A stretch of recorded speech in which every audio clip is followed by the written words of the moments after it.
Ladies and gentlemen, it is showtime. Please enjoy the show.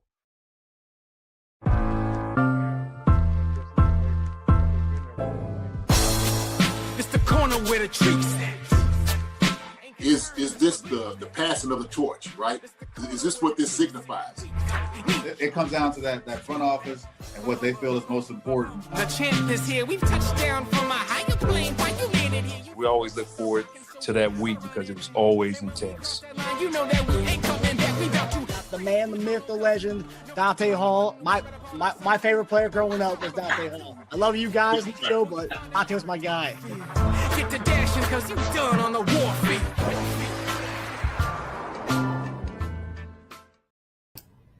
Hey, everybody. Welcome to another episode of Chief Concerns. I'm Marcus Dash. Right now, it's just me, and JD will be joining us shortly. He is on the road, traveling back home from seeing Chad. So, Chad, if you're watching, buddy, word, we love you, and we hope everything is going well. Tonight, we're going to kind of dive in with a lot of the content that's coming from Minicamp. So, sound bites that we've seen over the last few days. We've had some from Jerry Tillery, Chris Jones, some good ones from that. And then tonight, we're going to be talking about that. Before JD gets on, I grabbed some sound bites from Travis Kelce's presser today, as well as Mahomes talking about the weapons that we have. We're going to talk about Hollywood Brown and what comment he made yesterday on tonight's episode as well, to kind of talk about what we got going on this year in mandatory minicamp. And then today, I think the training camp schedule came out. July 21st is when everyone's going to report to training camp, which is interesting because usually rookies and quarterbacks usually go earlier, but now everyone's going together, which is pretty interesting. So it's like the last time at training camp for some of the guys, I believe. I think I saw someone online say that because quarterbacks get there early with the rookies, so they have more time there. But I guess everyone's going there on the 21st, and so no early report for the rookies. So I guess it's a good thing if you want to enjoy your summer a little bit. I guess if the guys are, these guys are pretty much at the facilities all summer anyway. So really there's no summer break anymore for these guys, but so we'll talk about some sound bites that we have from Kelce and Mahomes before we get to everything. I'm going to probably they had some good stuff happen in OTAs. Maybe. Maybe. They've been doing a lot of work there. But I think that has been a thing though. Generally they usually report early with everybody. So I think that's interesting. Let's look at the comments here before we get into some of this presser and post the sound bites from you want to say post game from today's post game of mandatory minicamp of day 2. Nafis Foster, what's going on? Chief Concerns, JD and Marcus. Can football start already? I'm ready for the revenge tour. Let's go, Chiefs. Me too. I'm right there with you, buddy. I am right there with you, Nafis. Nathaniel Walker 100% agrees it's going to be a big year for the wide receivers. Yes, and that's perfect because tonight we're talking about the wide receiver room a little bit. We're talking about what Hollywood Brown has to say about what he says the best wide receiver room he's been a part of. And he's been a part of some decent ones. Maybe not so much as Baltimore ones, but I would say when he was with D-Hop, D-Hop in his prime-ish, and then Hollywood. Gosh, who else is on that team? I think they have they might have had that badass receiver from Notre Dame, the tall dude who didn't last long in the league. He's a badass in college, not so much in the NFL. Wishy Hall, what's going on? Honor Brown, what's going on, buddy? Got a packed house tonight. Audrey, the usual suspects are in here. Yep, the usual suspects will already be up. There you go. Amda with that thumbnail of Marcus. The eyes is hilarious. Amda, I've been doing a lot of research on the thumbnail game in YouTube. Viewers generally gravitate towards people doing the shock face like that.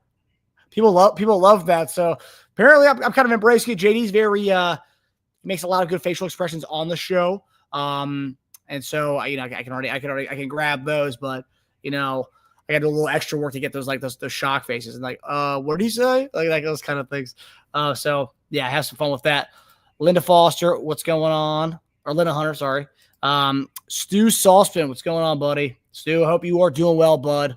Hope you're doing well. Sending all the love to Malibu, buddy. To Malibu, Stu. Faye Smith, what's going on? Hearts of Roses. We got some good peeps in here. Sasha, okay. All right. Tony Gunn, what's going on, bud? See, I'm JD's the king of doing this. I'm just Just trying to follow my guy's footsteps. Just try to follow the lead with our guy. Retired. What's up, buddy? G-Pig. There you go. That's my guy. Love him. Andre, I'm listening to Kelce's presser. Yeah, Kelce's presser was pretty good. I pulled out some of the nuggets in there, some of the bigger things that he talked about today. Some that's funny. One of the things we talked about on the show. Yeah, so we'll get into that. Laura Zinzer, what's going on? Will, we here? Hell yeah, we are. Yes, we are, my man. Did I get everybody that? Okay, I think we've gotten everybody hearts and roses. I think I got you earlier. Okay. Yeah, guys, so we'll dive in some of the sound bites here before JD gets on. We'll talk about more sound bites. But, yeah, you guys, I'm going to give you guys the floor. You guys show me your comments on what you guys think about this. But we'll kind of begin. So, obviously, a couple weeks ago, we talked about the Travis Kelce, the report that he lost 25 pounds. The report was that he said on the red carpet at some Amazon showing that he lost 25 pounds. We talked about it. We kind of said that was a big number. So Travis Kelce was asked about that right away. And, like most people should know, don't believe everything you hear or read. Sometimes you got to go back to the source on stuff. So this is Travis Kelce on his alleged 25-pound weight loss this offseason. Travis, you say you lost about 25 pounds. What type of work? First of all, I never said that. No. Don't believe all you read on the internet, guys. All right. Never told anybody. I'm down some weight. Yeah, from the end of the season last year. But each year is different, man. You gotta rebuild it. And this year, I got some time to really focus on some form running and some things early on in the offseason that I just didn't have time for last year. And certainly feeling good, and I think it'll pay off, man. So he didn't lose 25 pounds. So again, I think we kind of talked about the same. It was kind of a big number, but JD kind of baked in maybe if he may gain some weight after the season was over, but probably not. So he did not lose 25 pounds. I don't think he ever got that big to begin with. I think it was kind of overplayed by people trying to sound the alarm on Twitter. But Travis Kelce seems like he's in good shape this year. I've seen some videos of him running around at OTA or at minicamp, looking damn good. So, yeah, 25 pounds, that report was all null and didn't make any sense. But, hey, I love, it seems like he's back, kind of getting into shape, changing his running form a little bit. Obviously, as you get a year older, you kind of have to adapt to that, the changes. You got to adapt to these young bucks who are coming in all fast, and not a lot of wear and tear on the tires. He's coming in here, trying to do what he's got to do to kind of sustain what he has been doing. And even so, people want to dog his last year. He was still top 5 tight end last year in his numbers. Yes, they weren't Travis Kelce numbers, but nonetheless, Travis Kelce still put up top 5 tight end numbers last year. He may go a little later in your fantasy drafts this year, but as us Chief fans, I'll wait to take Travis Kelce later. I'm fine with that. So yeah, I love what I heard from Travis Kelce. That was funny because we did talk about that a couple weeks ago, the 25-pound weight loss. Because that's the thing. Every time I see a quote, I always try to find the attribution. I always try to find a soundbite to play it. And I literally went through all the footage that was there for that red carpet event, that Amazon Prime show, whatever, when him and Travis or him and Jason were talking at that event. Because apparently he allegedly said it. People Magazine online allegedly said it at that red carpet event. I couldn't find any quotes of him from that event. Jason Kelce talked about some weight loss that he's gone on, but Travis didn't. And I thought that was funny that there was no real quote or soundbite from that whole thing. So, yeah. So, nonetheless, Travis Kelce is in good shape, but he did not lose 25 pounds. So, for people who thought he did, there is that. Travis Kelce did not lose 25 pounds. But I'm excited to see what he's looking like. I mean, he looks leaner. I'll say a little tighter based on the footage we've seen at minicamp. So, yeah. So what are you guys saying about it? Laura Zinzer, Kelce's ready for you. Dang right he is. You dang right. He looks ready. I got to say, he looks ready to go. And I love right away. He didn't even let Darren Smith, friend of the show, even finish that question. He went right to saying, no. Let me set the record straight here. I did not. G-Pick, I love Travis. Me too, man. I love Travis. Witchy Hall, if you're not sub, click it. Almost to that 10K. Yes, guys, we are at 10 away from 10,000 subscribers. So yeah, so I think we literally just had one. So we're 10 away now. So yeah, fantastic, guys. We are inching close to that number. So let's get it. Dylan Hilton, great content. Love the show. Dylan, well, that's a new name. I don't know if that's I've seen that name before, but Dylan, welcome to the channel. Chief Concerns crew. Let's give Dylan some love here. G-Pick. Yep, we're close, buddy. We are close. Face Smith. Travis still has that spunk and love for the game and the football it factor that few are blessed with. That is 100% true. We're going to get to that in a second here. Which what everyone needs to remember, yeah, he's all bouncing around and peppy now. Don't expect that halfway through training camp at St. Joe. Those coaches will make sure they are all dragging ass. That's true. Well, not only the coaches, but the weather just won't let that happen either. There's gonna be hell to pay. Whether it's conditioning wise, running laps, doing gassers, up downs, all that stuff. Yeah, the weather will not definitely help that situation at all. Yes, he put that 25 pounds to rest. Yeah, he did. Yes, he did. He lost some weight probably, and also too, if he's tightening up a little bit, muscle it does weigh more than fat, so he could. I mean, in theory, he may not have lost that much weight, but he looks tighter, so that's good. That's all you need to see. Linda Hunter, that internet loves 87. Damn right they do. Stu Sauce, we got an autographed T-shirt. To which one you like? This is a Stu Salzman autograph. Got an autograph. Oh, that's pretty sweet. Got an autographed hat from Baker, Marcus. Would you like it? Of course I would like it. I'm a huge Baker guy. You see my Baker Oklahoma jerseys collection that I have. Yeah, I love Baker. Whichever one you want to send, Stu, whether it's the hat or the T-shirt, I would appreciate either one, buddy. That means a lot, buddy. I appreciate that. Yeah. So, guys, if you are watching right now and you haven't subscribed to the channel, subscribe, hit the like button, comment, and yeah, let's keep growing this puppy together. All right. So, next soundbite, I saw somebody in the comments say Kelce looks ready to go, and we all think this is a swan song. And it's probably going to be a whole thing throughout the year when they do show prime time promos. Travis Kelce, is this the end? We're going to see a lot of that. So this is the beginning of it. Now we're seeing Kelce more. Our media's going to be there. We're going to be asking all types of questions. Is this the end? Because it is technically his last year in his deal. But something Travis Kelce today said got me kind of thinking that this may not be the end. So here's Travis Kelce on the future. I know a lot of people are talking about this, the last dance or something for you, but we've always talked throughout the season, if you lose the Super Bowl or whatever, it's a failure for you. You come back and win. People keep asking me, are you going to come back? I don't want to speak for you, but have you even thought that far ahead if, by chance, you get back to San Francisco next year? I mean, I got 1 year on this contract. I know that. And we'll try and figure out something for next year. The Chiefs organization knows how much I love them. I can't see myself ever playing anywhere else. So we'll deal with that down the road when the time is right. But right now, I'm focused on winning the championship this year. I don't know, but it sounds like he's thinking about maybe next year. We'll talk about more down the road. So he's gonna play out this 1 year deal, and then with the team, we're gonna talk about what he can bring. And obviously, like I said, this guy was still put up top 5 tight end numbers last year. I mean, he's still a top 5 tight end in the league. Yes, it's not. Yes, exactly. I hearing that, I don't think he's done. But yes, that is a good point. That's a good point, Nana. Travis will get a ring this year, then he'll decide. I do think if he does get a ring, I think that might be the end. That'll probably be it. But if we don't, obviously we want a ring, obviously.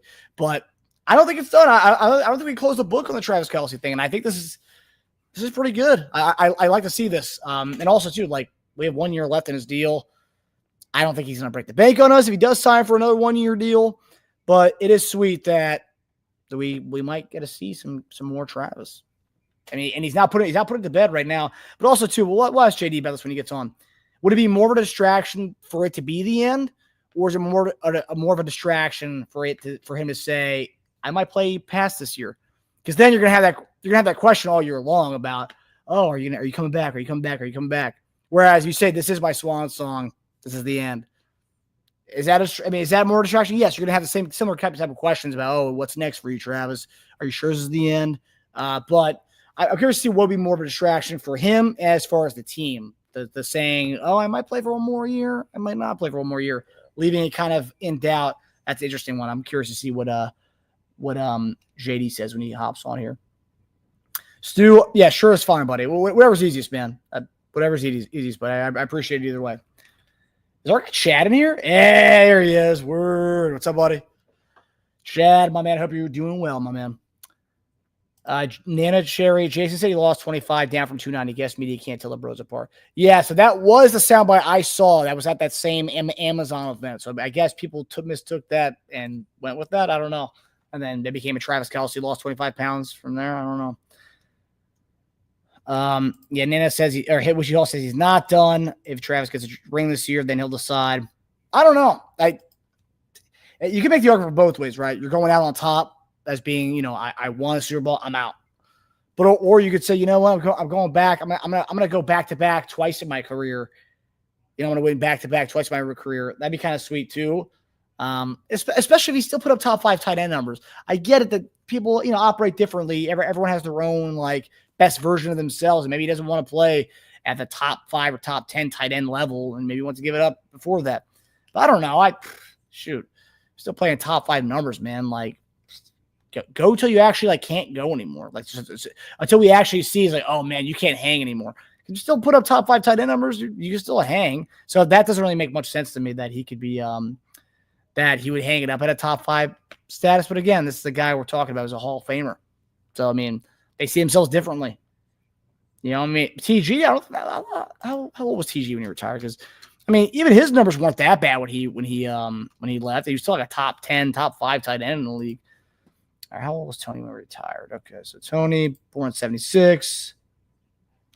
Tony retires his last year in the league was 2013. So, do the math here. So 24 plus 13. Oh, okay, so Tony was a little older. Okay, so Tony was 37. So,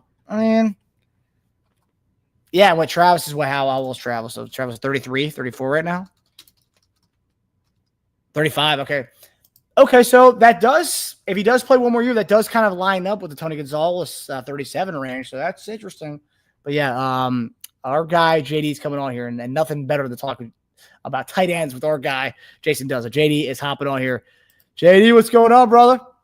What is up, man? What's going on? What's the conversation, man? I can hear all the noise going on in the background. What's happening? What's going on, baby? So we're going through some sound bites from today's pressers. Mahomes. We haven't gotten to Mahomes yet, but we talked about Kelce. For right away, he dispels the 25-pound loss. He said, I don't even know where that came from. I never said that. I have tightened up this offseason, but I did not lose 25 pounds. That's not. He said he never said that, which is interesting because when we did that story a couple weeks ago, People Magazine said he told people at the red carpet that he lost 25 pounds.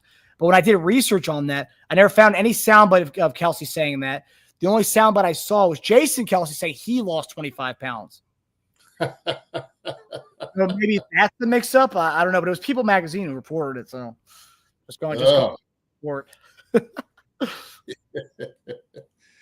Is that right? So it was Jason Kelce that lost the 25 pounds. Yeah, that's something I could. And then when Travis came on the podium today, and the first question from Darren Smith, our guy, Darren Smith asked him, so you lost 25 pounds. So you said you lost 25 pounds. And he literally cuts him off. He goes, no. I did not lose 25 pounds. He goes, guys, don't believe everything you read on the internet.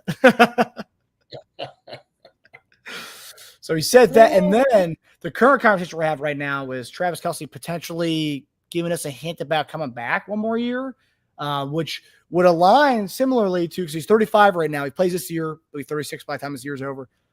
And he plays next year. That's 37 years old. And I was trying to think, how old was Tony when Tony hung it up? Tony was 37 when he hung it up. So I could see that. I mean, Tony is still similar to Kelce. He wasn't performing at his Tony Gonzalez that we know level, but he was still performing at top 5 tight end level. But when he hung it up, so it's like, he can still, he can still do that. Oh yeah, no question about it. I mean, the thing is, it's all about where your mind is and where your body is.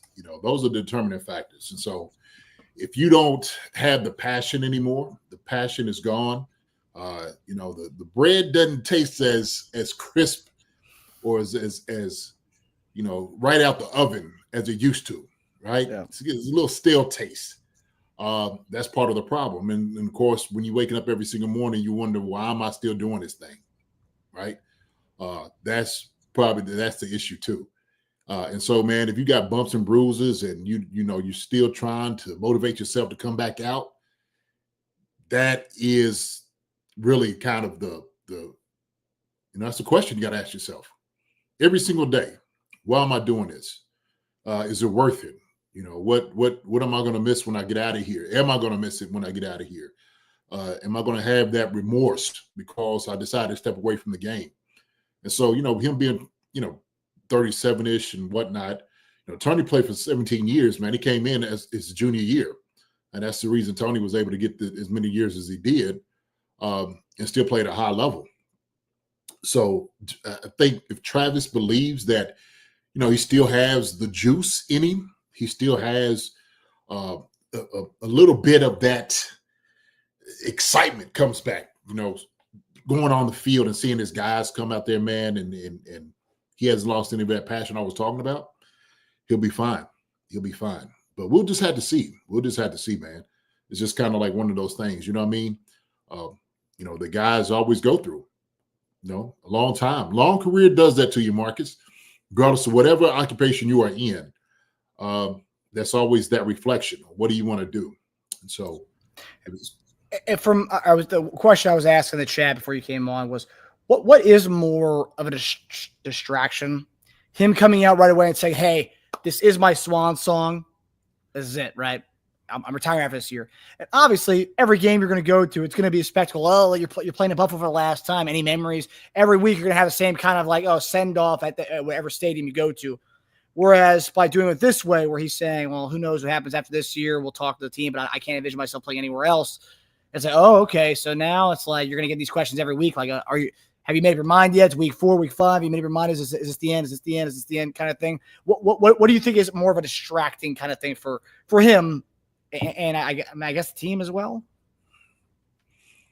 It's always going to be if it's his last year, if it's your last hurrah. And to be honest with you, Travis is the type of guy that I could see is very loyal to Kansas City and his base. I don't think he'll go anywhere else to go play if that was the case. He ain't gonna be like them QBs that was up there in Green Bay, in Brett Favre or AR-15. He ain't gonna be them guys. Retire 2 or 3 different times. You don't know where they're gonna go every year. And that's the deal.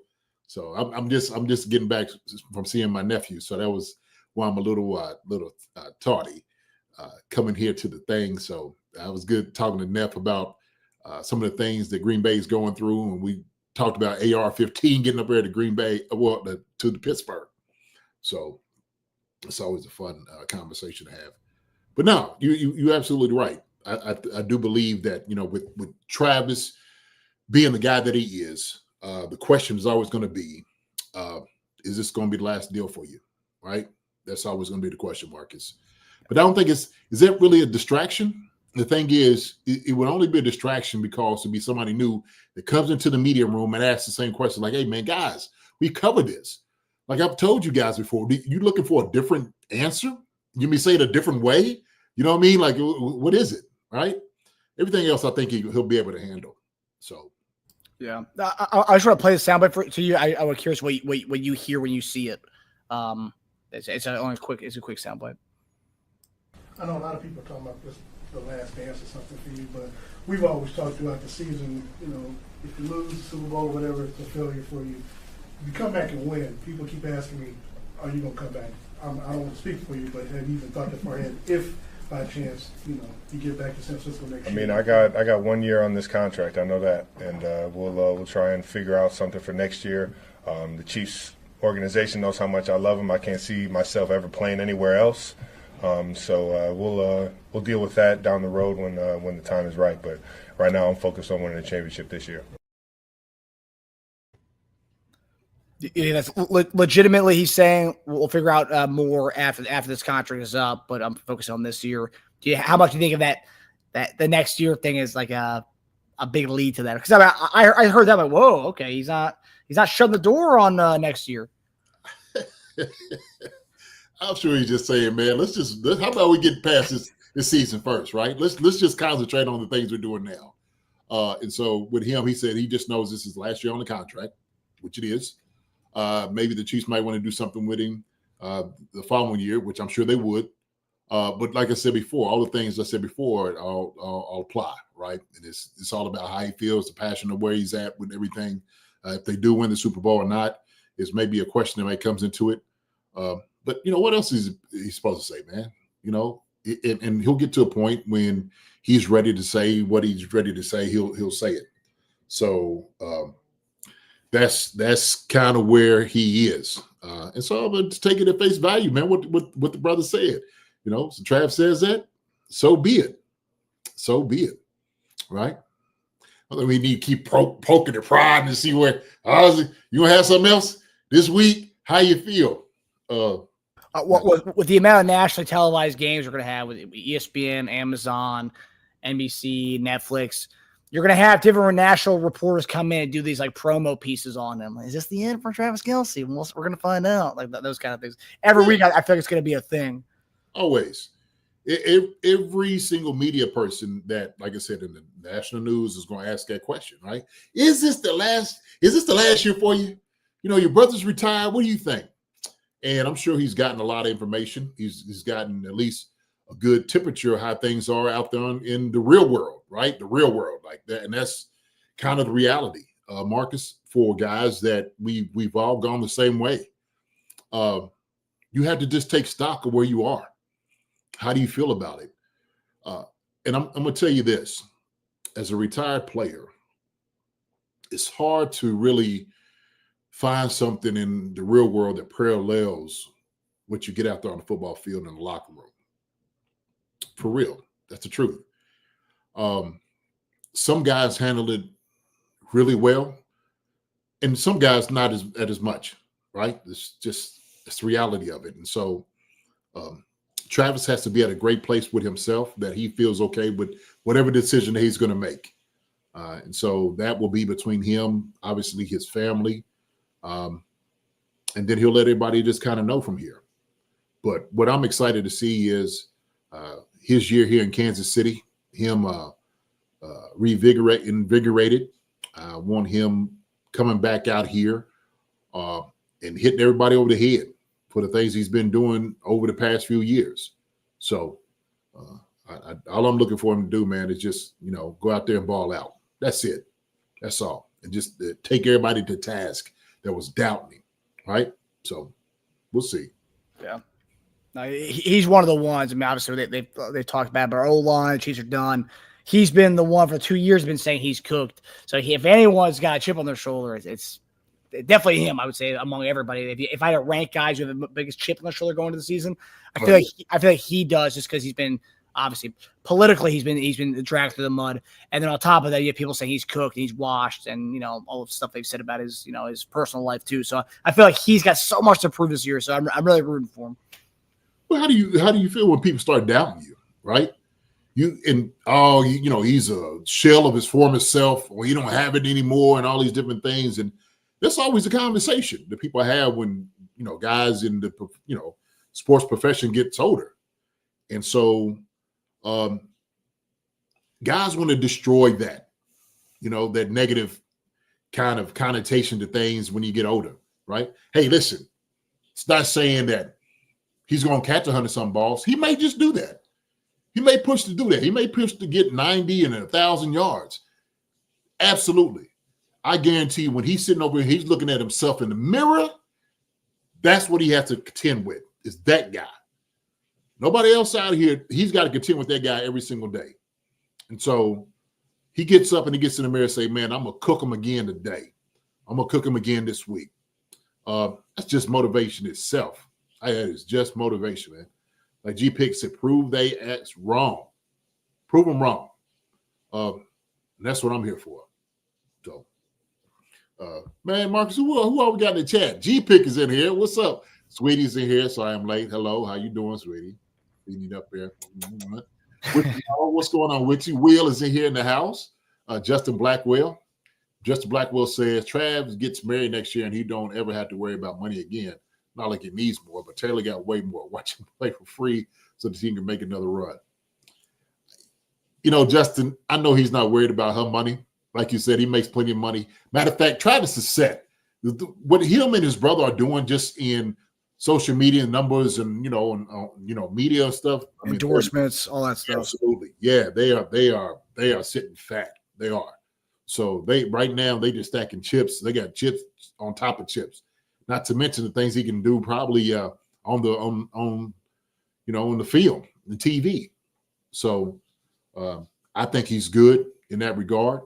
But like I said before, I think what people fail to understand, there's other things you can do. But the type of feeling that you get running out of that stadium, you're waiting to hear your name called, and you see, the cheerleader standing out there, and you can hear the crowd while you're waiting at the bottom of Arrowhead Stadium, okay? And just the cheer and the roar, there's no other feeling like that.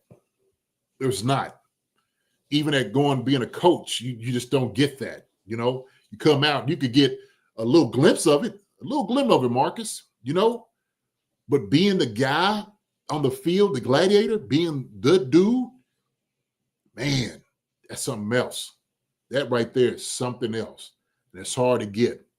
Because even if you go somewhere like on here or media and all these, you're not going to hear the cheers until you get to places and stuff like that. They ain't going to cheer for you on the set. Nobody's standing up there. You won't hear that roar. And you only get those things in the stadium. So when you see guys come back and they still get their one more roar, and they doing like this, and they, and they doing the, you can't put in, for real, the way it makes you feel. That's the pump, man. That's the pump. So you ain't gonna get them cheers out here in the real world like that, brother. No, not really. I think that's why it's so addictive. It's addictive, man. So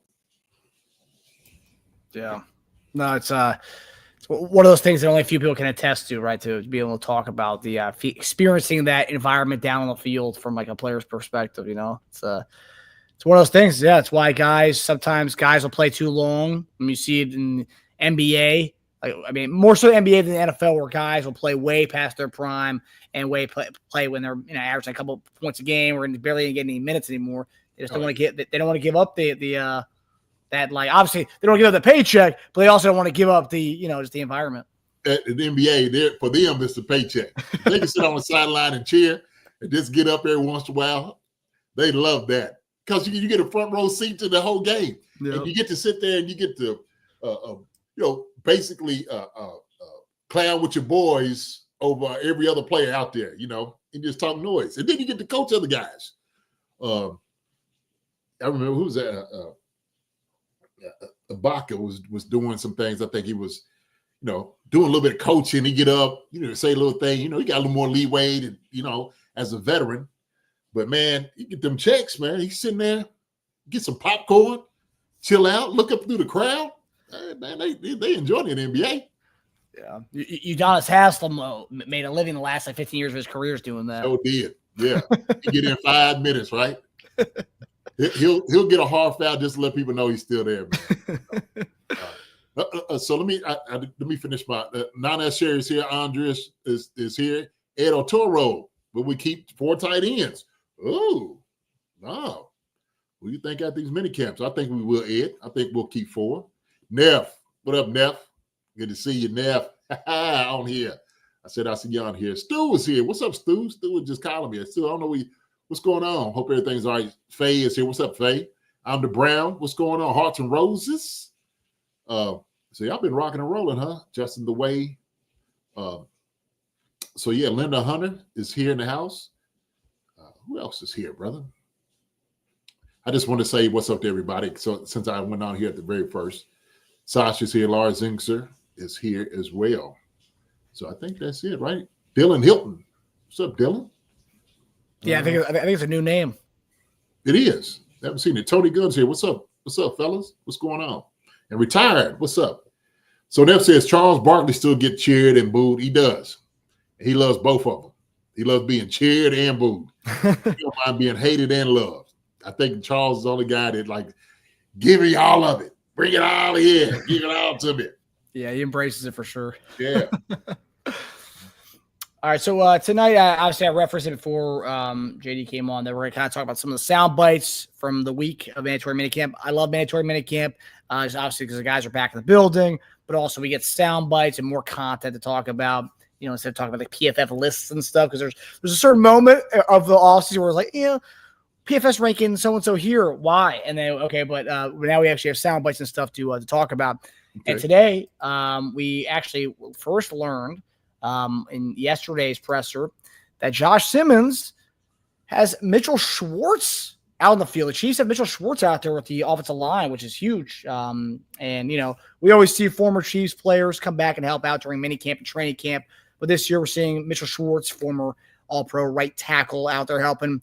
So Josh Simmons is getting a crash course from not only Andy Reid, but from Super Bowl champion Mitchell Schwartz. And here is what Josh Simmons had to say about the knowledge he's getting from both Andy Reid and Mitchell Schwartz. Really, he's been kind of, talking to me every day after every practice, giving me tips, and Mitchell's out there, so he's kind of been putting me together with him and just kind of being a really good support system for me. How's that helped you? A lot. I can kind of, he'll give me tips and tricks on what to do on this play, or, what Pat might do on this play that can set me up for a different angle on this play, so definitely the help. So, JD, obviously, we talk about, Tamba being involved with Karlaftis, a lot of the veteran guys who come back and help, be it on the field with the Chiefs or outside like Tamba. But how valuable is it to have, for a rookie like Josh Simmons, to have a former All-Pro, a guy who did it at a really high level with the Chiefs, out there helping and kind of in his ear and helping him out, and, kind of mentoring him at this left tackle spot, even though it's a different position altogether from what he played, but still he's mentoring him at tackle position. And also, too, what kind of edge does that give him? Just, he kind of mentions here, like pretty much talking about what Pat likes and what to think when Pat is thinking this. Because I think that's a huge component to it as well that a lot of people don't think about when we think about offensive linemen, is kind of adjusting to your quarterback. So when we say different position, okay, what we're meaning is you are more prone to be more dominant on one side. So if you play left tackle more than right, you're going to be more dominant on your left side. Your hip's going to be turned a particular way. Technique and everything else is pretty much going to be the same somewhat, right? It really is. Because what you're thinking about, what Mitch is telling him, is sometimes timing of particular protections. Pat likes to hold the ball a little bit longer. Hey, Pat, he likes to set up a little bit deeper than everybody else, right? Remember, I used to always say this. I'm like, man, I'm looking at this. I know this Pat is setting up different than everybody else. He may like to step up somewhat on particular plays. Sometimes you got to get the guy's hands down immediately on certain calls. And a lot of it is, the terminology that you have to, really digest with other guys and everybody else around you. So it's not only that he's helping him with his position in himself, but also too saying, hey, this is what you have to do in relation to everybody else and where they're sitting as well. So whether it be like, maybe a 5-step drop or 7, however you want to look at it, 3, the ball being out, like I said, on particular protections, right, or particular plays, definitely helps out. Same thing in the run game. If you're looking to, let's just say you're backside on zone, how your step should be, how you should fit up with your guard. You're opening up to get to the outside, how deep you have to get on your open up step to get all the way out if you're trying to, do particular things. And all of that, man, is valuable knowledge. It's valuable knowledge. So whoever decided to bring Mitch, whether it was Mitch himself saying, hey, coach, let me come in and just kind of talk to the young guys, or at least Josh, just kind of help him out somewhat. That helps him interpret the things around him. And maybe some of the conversation of what, Andy Heck wants and what Patrick wants, some of the other guys around him. So all those things, man, is vital to his success. And Josh is sitting there saying, man, it helps me out a lot. Because it's one thing for a coach to coach a player, but a guy that's done it before can help you out tremendously. Saying, hey, look, man, I know, and you do like this with the coach, like, listen, I know he said 3 steps. You might only have to do 2, or maybe you had to do 4, right? Maybe 4 quick. See how that feels, and then go with it. He said, because I've known, hey, sometimes when they say 3 steps, sometimes it may just take me 2 to get right in his hip pocket where I need to be to push on up. So when you're sitting over here and you're trying to, like I said, ingest all that information, the faster you can do it and get somebody who has been in this system before, it helps out tremendously. It's a cheat code, right? Everybody talking about the cheat code on a lot of different things. It's the cheat code. I'm giving you the book. So I'm giving you all the stuff that you need as far as the blueprint, the things we do. Here it is. So it's good. It's good. I love hearing that. It'll help out. Now, do you think this kind of changes expectations for you a little bit with having a guy like that?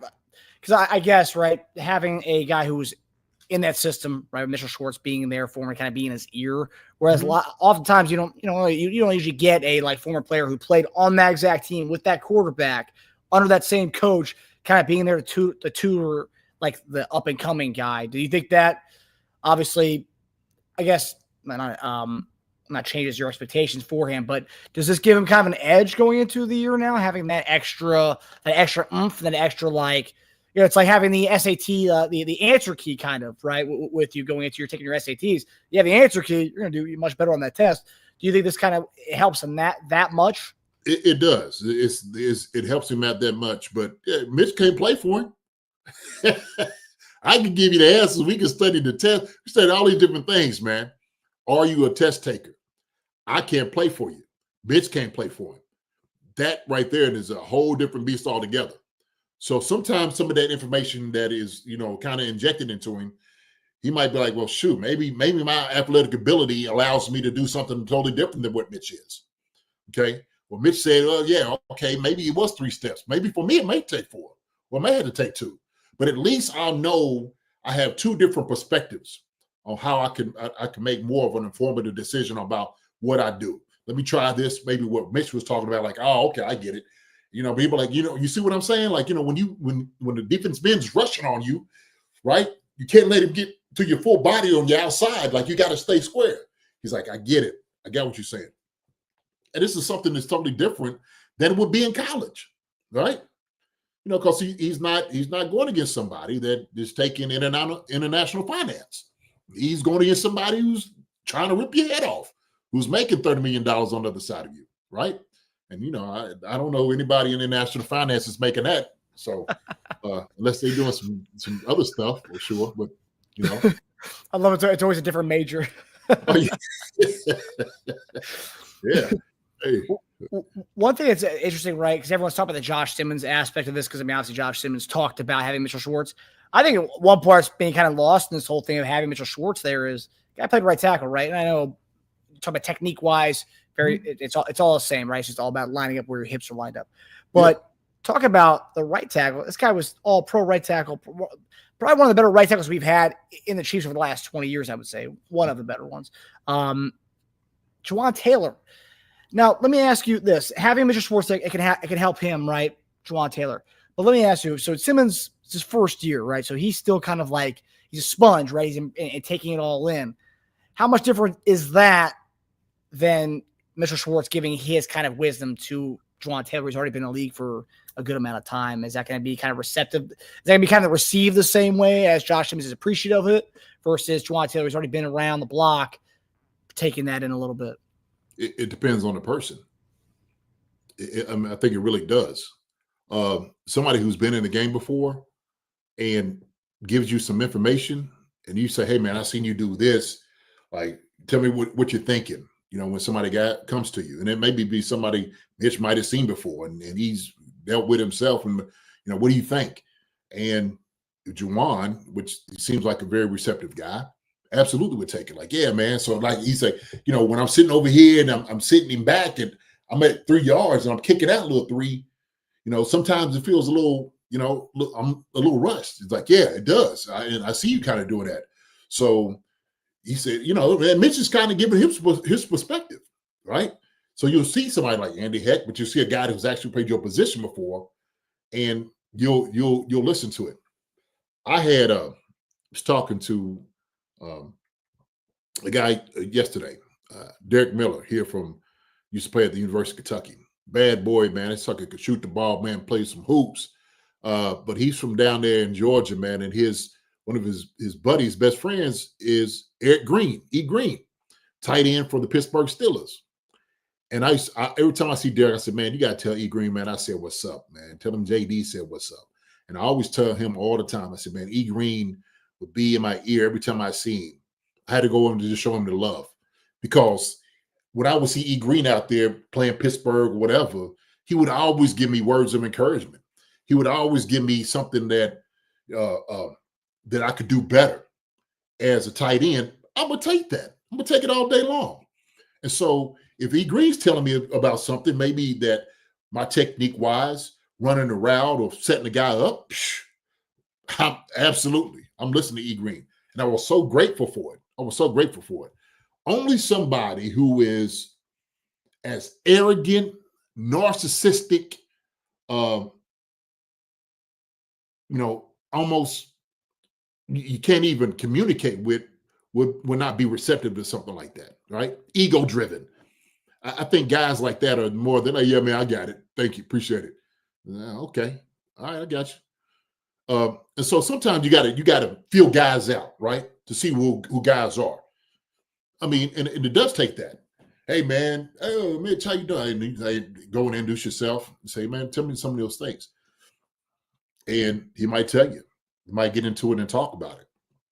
So I think it all depends on who the person is, Marcus. It really does, right?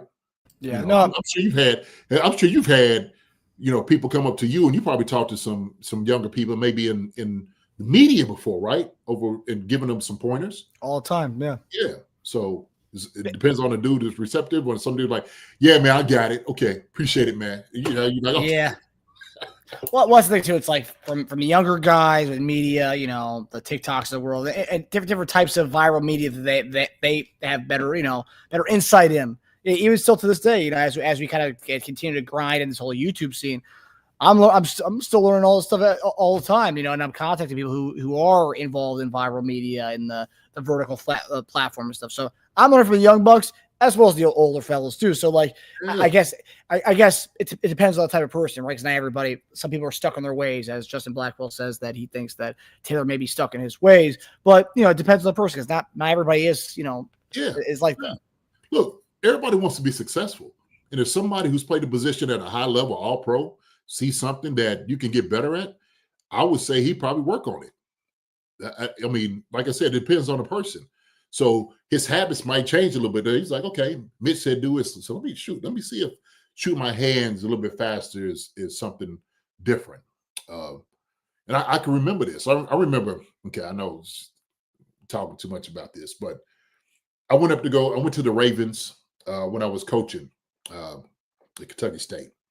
And my tight ends coach from Philly was up there with John. So went up there to go see him, go check him out. So go to the facility, man. I see Juan Castillo. I think his son is on the staff with the Chiefs right now in the player personnel. But I was out there on the field with Juan, and we were just kind of talking. I know Juan is a hard worker. He's one of the best offensive linemen, detailed that you could possibly get. And over the time, Juan, from where I knew Juan when I was in Philly to where I seen him when I was in college as a coach, talking to him, he just garnered more knowledge. And he was telling me, he said, yo, JD, it was couple of things I found out. And I just seen just working with different guys. And he was just like, he told me some things as far as putting your hands, when to shoot your hands and stuff like that. I was like, oh, wow. He said, yeah, And he was talking, I'll tell y'all. He was saying, instead of anticipating a punch coming, he said, go ahead and punch your hands immediately on 3 steps. He said, because what would end up happening, he said, when you just go ahead and punch, usually a defensive end will start doing this. He'll start flashing his arms to knock your hands down. He said that would eliminate you guessing when the defensive end is going to do it. So go ahead and shoot your hands now. So you set him up. You set where you want him to start his going through the knocking your hands down and stuff, like his technique. I was like, wow. He said, and just make that consistent. When you make that consistent, it's almost like Pavlov dog, right?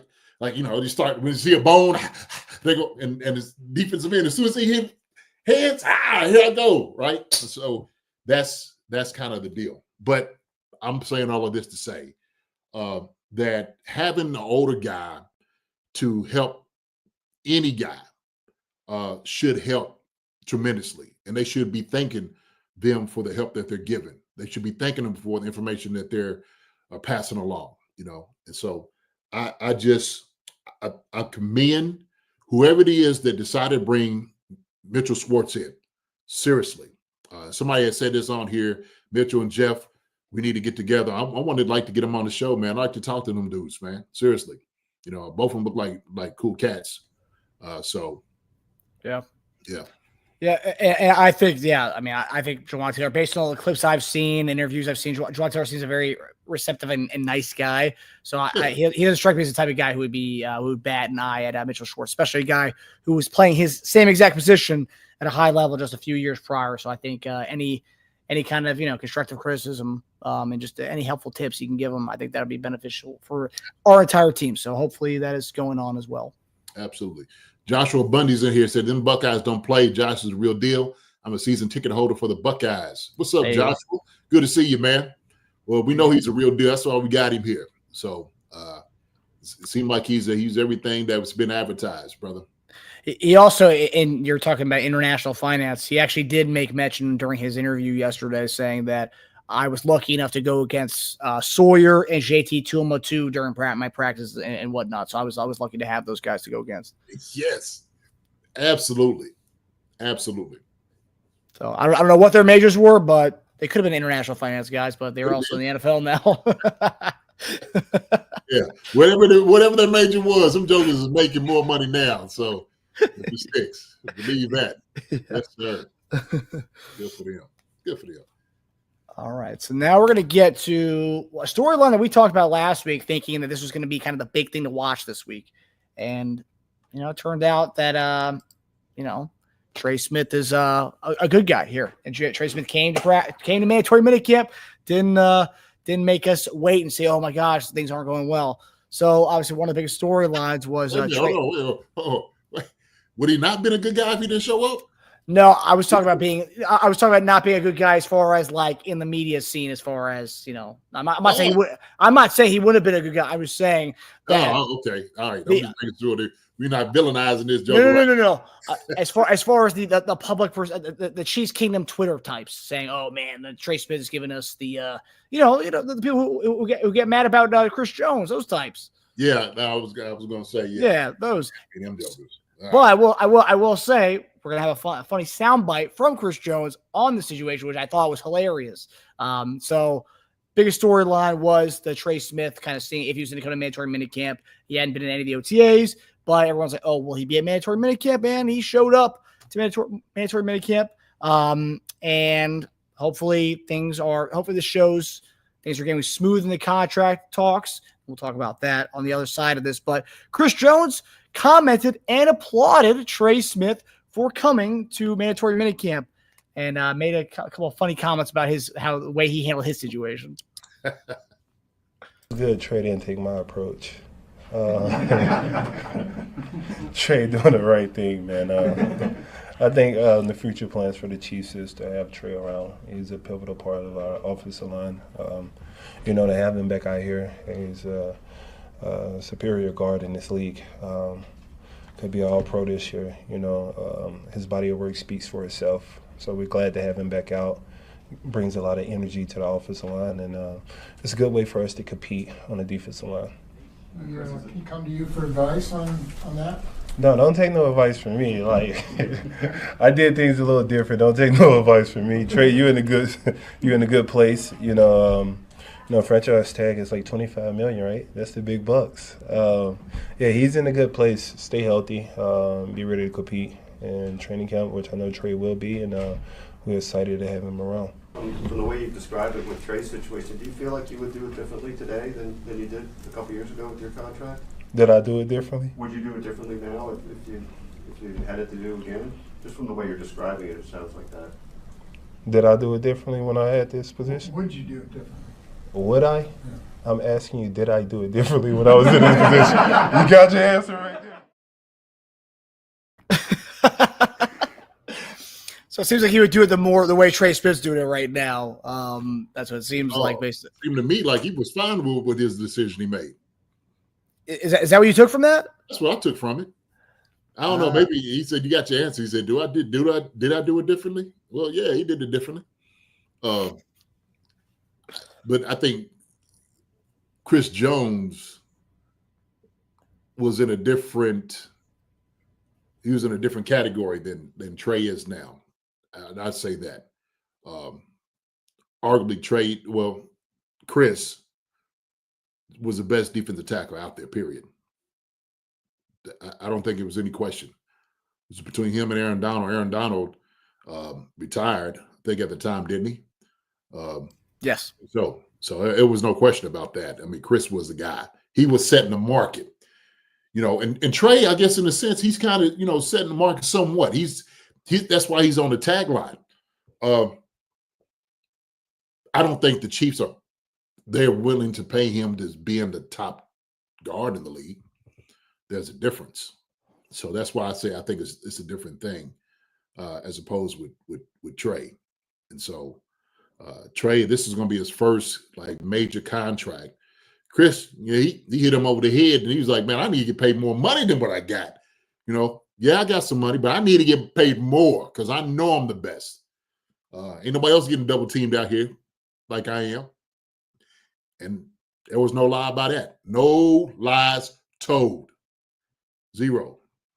So yeah, I believe that was his second contract at the time. That was his second big one. So he has rookie deal. Then he got paid in 2020 or 2021, and then he got paid again. Yes, correct.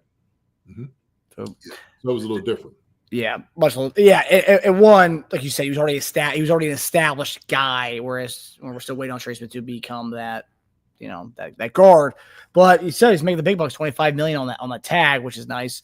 But JD, do you think this signals kind of like a goodwill thing here? Like, I'll come to mandatory minicamp knowing that. I mean, does this say anything as far as what could be possibly going on behind the scenes, as far as maybe they are hammering out a long-term deal right now, or things are good?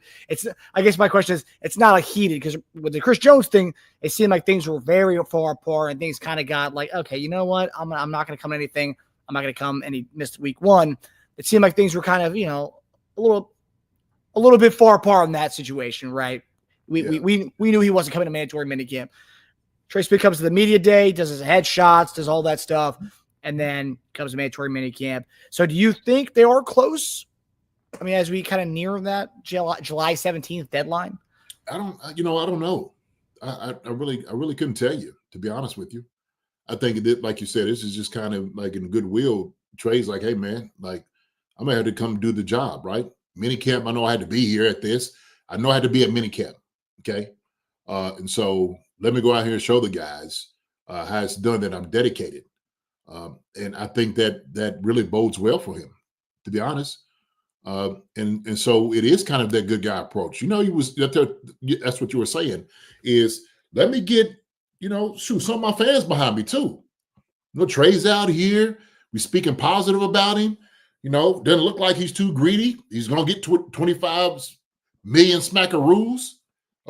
So, hey, man, why don't the Chiefs go ahead and pay him? And let's say they don't. He's still guaranteed $25 million. That's still 25 guaranteed. And so, I don't know how far along they are, Marcus, to be honest with you. I can't even tell you that. But yeah, there obviously there's something going on behind the scenes. There's still constant negotiations. We know this. But that doesn't tell me as far as how far along they are, just because Trey showed up. I think this is more has to do with who Trey is. And also, too, not saying Chris was a bad guy doing it. I think Chris did the right thing, to be honest with you. I thought the Chiefs should have paid him when he should have got paid, instead of dragging it out to the time that they needed. Seriously. And I think Mike Brennan was sitting there saying, he said he's trying not to hold it against. Said I try my best not to hold how players do their contract negotiations against players. The team won't pay them if they get hurt.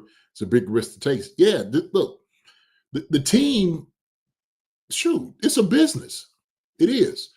And so sometimes as a player, I'm like, hey, man, shoot, get on the team. Get on them guys for not paying me. You know I'm worth this type of money. Go ahead and pay me. And so, as players, yeah, we want to get paid. You got to know your value. And there's no reason going out there and trying to lowball yourself. You don't bid against yourself. Don't do that ever. If you know you're a valuable part of the team, you're going to seek that value out. That's what you do. Okay? However it may come. And, forget what everybody else is saying around that. Shoot. If anybody else is in that position, they're going to do that too. You got to go out for your best interest. And like you said, if you get hurt, team don't have to compensate you for that. They don't do any of it. Oh, well, appreciate it. I done seen teams plenty of times throw guys out the door. Okay. So they're not the benevolent people, part of this whole deal. All right. So let's not get that thing twisted. Okay. I'm always pushing for players to go out there, man, and get paid their money for sure. Shoot. So we ain't ever fighting about teams getting paid money. Them jokers getting plenty of money. We might talk about the concessions, all these different things and whatnot. But then when it comes to contract negotiation, hey, man, players want to get paid. And I'll say this. In the NFL, teams, there was a reason the teams didn't want to open up their books, Marcus. There's a reason NFL teams didn't want to open up their books. Why? They got a whole lot of stacks, boy, back there. So that's all I say. I mean, look, Lakers are selling their franchise for $10 billion today. They're worth. These teams are worth a lot of money. Yeah, 10 Bs, and she's still going to remain the governor. So, yeah, right.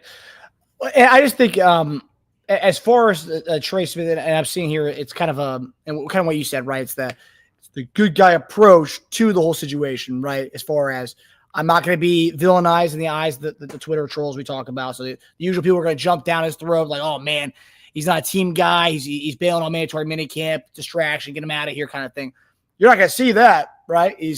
I'm coming regardless if the negotiations are going good or going sour. I'm coming mandatory minicamp because I'm going to get paid my $25 million tag, or I get my contract extension. Now I'm all good. So like right now he's playing. I would say he's playing it very well. Right, coming to the mandatory minicamp, not a distraction at all. Because at first, like we talked about 2 weeks ago, like, oh, will this be a distraction in 2 weeks?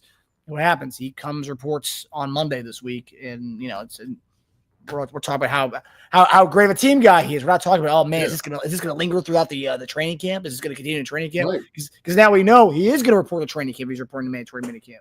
Well, then that is the distraction, right? And then all of a sudden you start going in. Well, who's going to replace him if this happens? And then he had to go. That's a whole different conversation.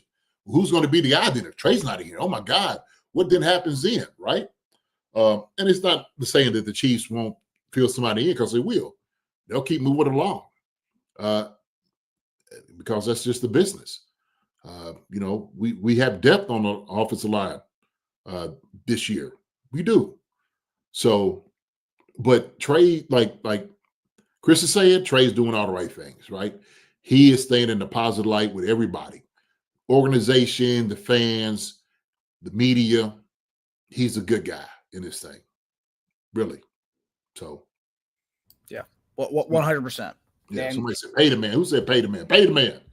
Somebody said it. Got a lot of people saying to pay the man in here. Wingus Dingus. Wingus Dingus, pay the man. That's right, Wingus Dingus, pay him.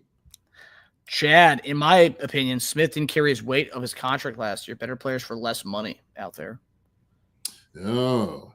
Well, it's technically his contract right now, his 6th round pick value. He's been playing way above that 6th round pick, that contract. Oh, yeah.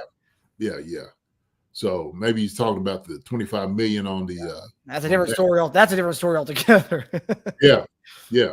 And to be honest with you, the Chiefs are weighing all options. They are. With every player that is supposedly get a contract, is up for a contract, they're trying to resign, they have put every scenario out in front of guys and saying, okay, what if we don't have a Trey Smith here? What do we do? What is the contingency plan? Okay. How much is it going to hurt us?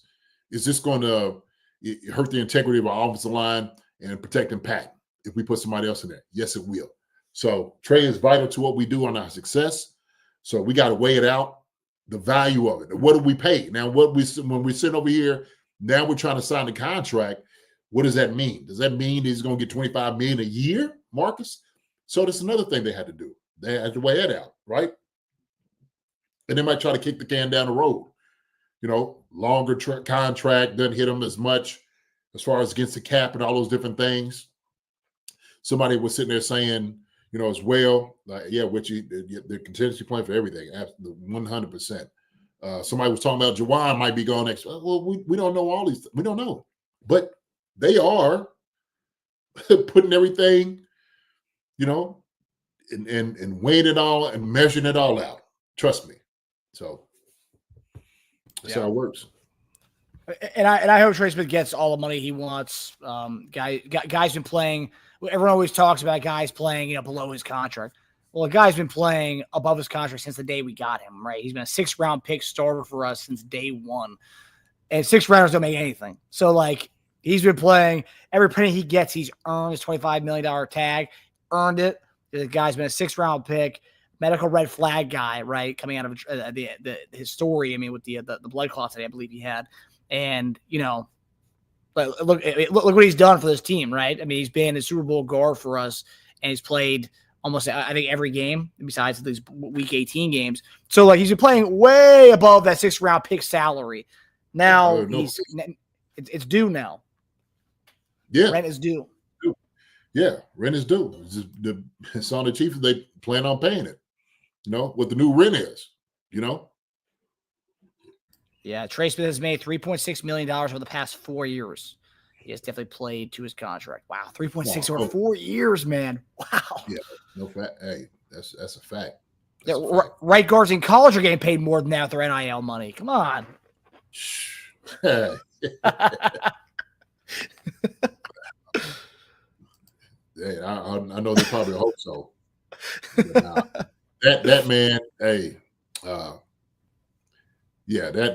is what they're truly weighing. Is Trey the one setting the market this year? Really, this is it. This is what it boils down to, in the contract. So, yeah. Demetrius Spence, Trey Smith is also an Iron Man. He's never hurt. Yeah, that's a big point as well.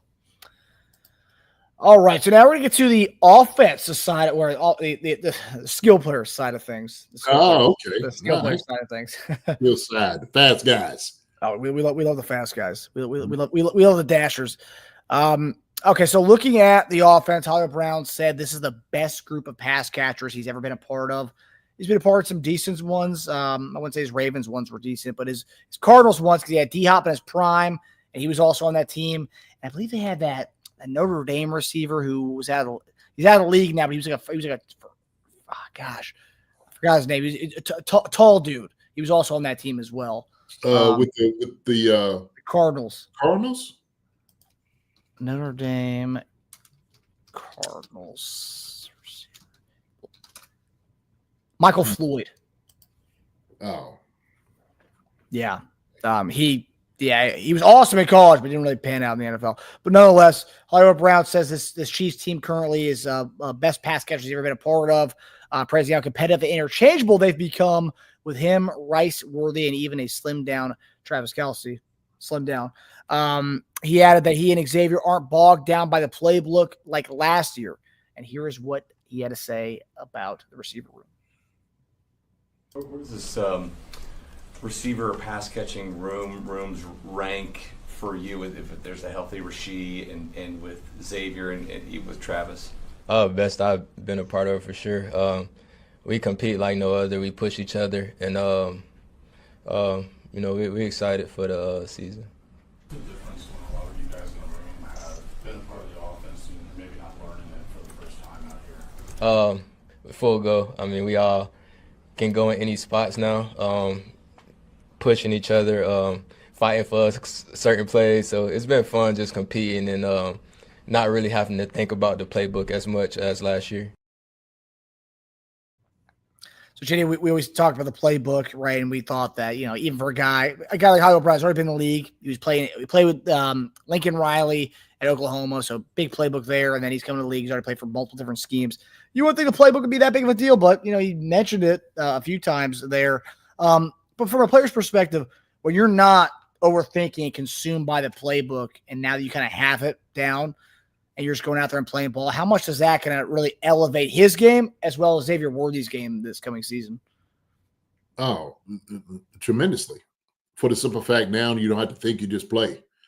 And once you, like I said before, it's all about retaining the information. And Lincoln Riley, whatever, when he was out there, whatever he had in his playbook, one thing that Andy does a lot of, there's a lot of shifts, emotions, guys playing different positions. Everybody's interchangeable. He has them, set up in different formations. And so, knowing all of that and where you go and who's supposed to be with you, how fast you're going to go, all of that matters. And I could guarantee, man, guys' heads are spinning who's just getting into this offense. You're just like, wait a minute, hold on, wait. And we start hearing, kind of how everything goes in the huddle, right? Man, let me just give you something. So like we had quick game, like might have had like pivot 212 F flat base 585 pass protection Ron and Lou, Roger and Louie. You had to know all those different things as far as like protection, 5-man 3-step, how deep you are on your routes, motioning. That's another thing.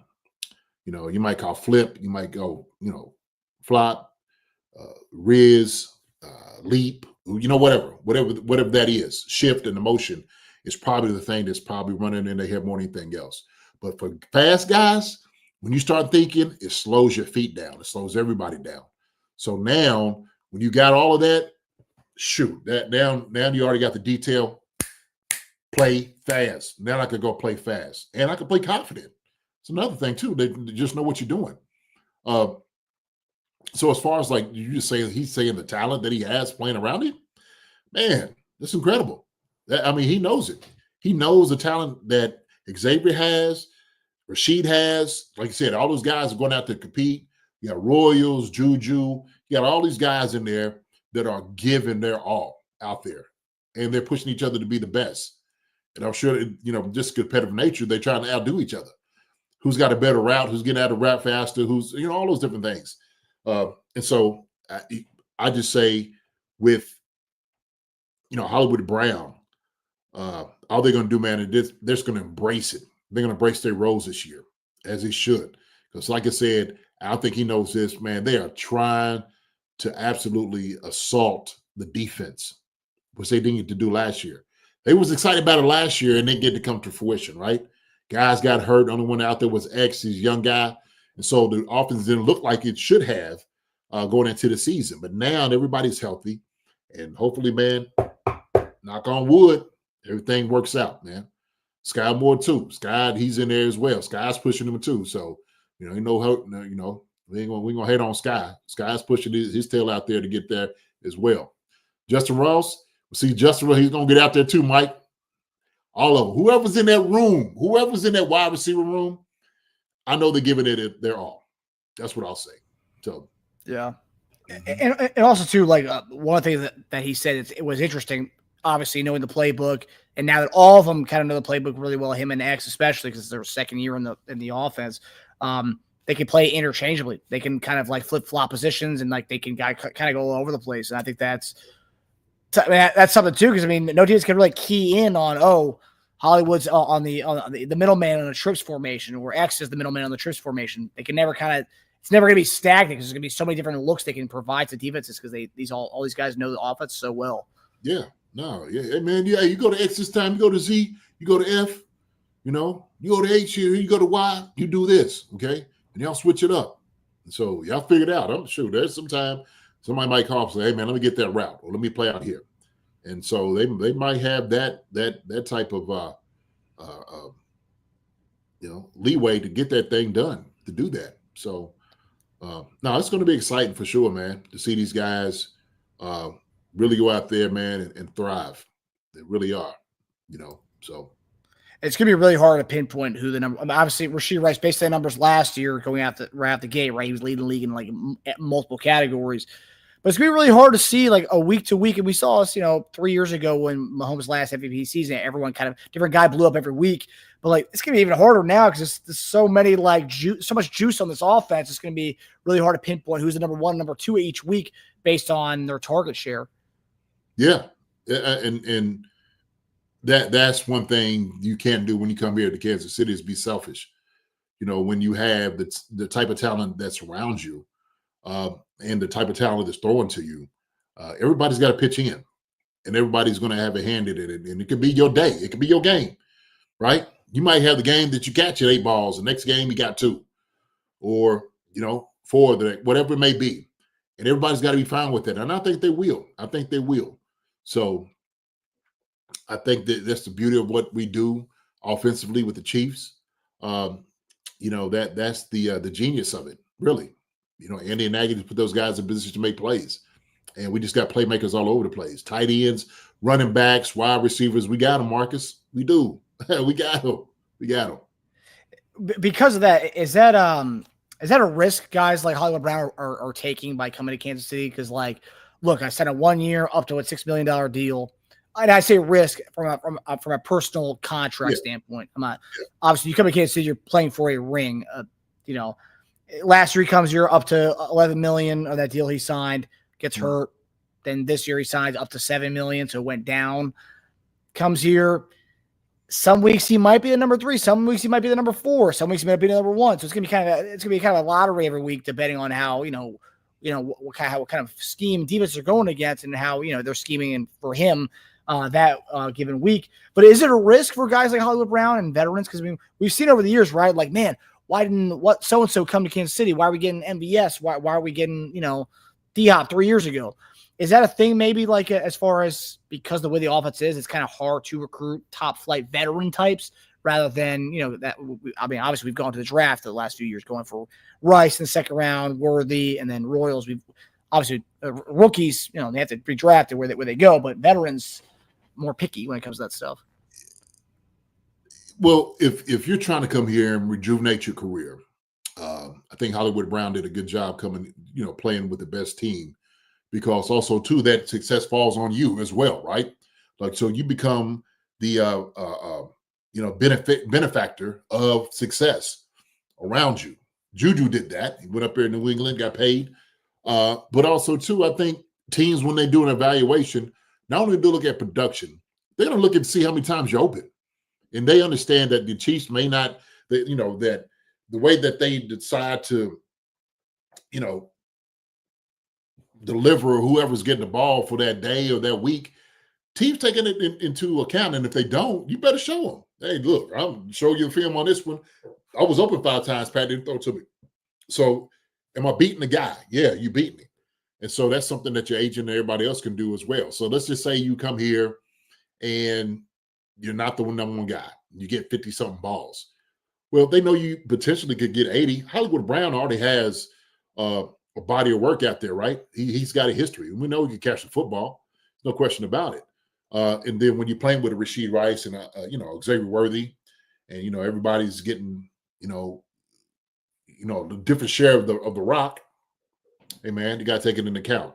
Well, you only caught 60 balls, but yeah, did you see how many times I was open when I ran this route? Route tree has never been a problem for me. You see how many balls I've caught in the past. I'm still healthy. I'm still fast. I got all these different things. And if this is somebody who's obviously paying, to bring up, the good things you've done, they should do a good job of doing that.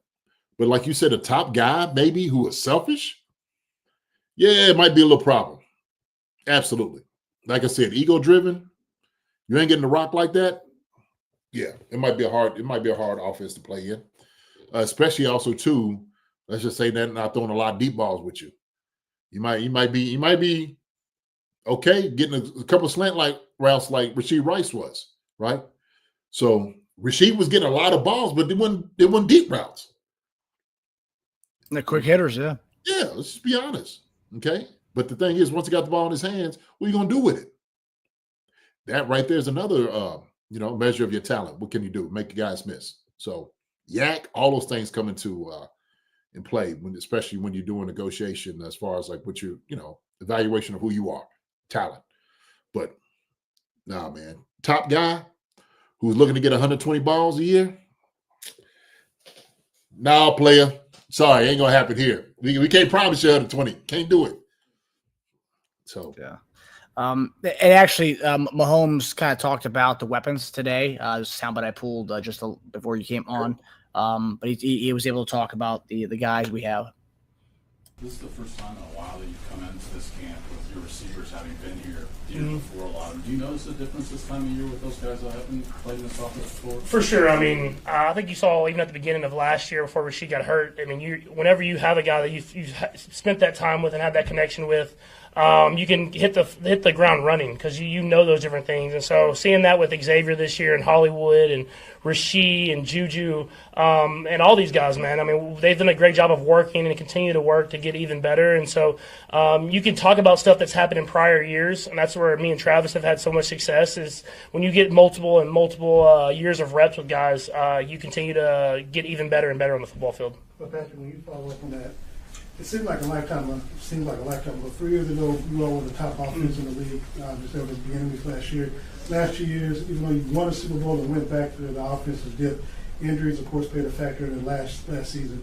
Would it be a disappointment to you with what you have and what you're seeing in practice right now that you all aren't back where you were 3 years ago? Yeah, I mean, that's the goal. I mean, you want to be the top offense in the league when you step in the building every single day. But at the end of the day, you want to win the Super Bowl. And so for me, I wasn't as disappointed in not being the top offense as I was at losing the Super Bowl last year the way we lost it. And so our goal is to do whatever we can to win the football game. And hopefully for us, that's being the top offense to go along with the great defense that we have.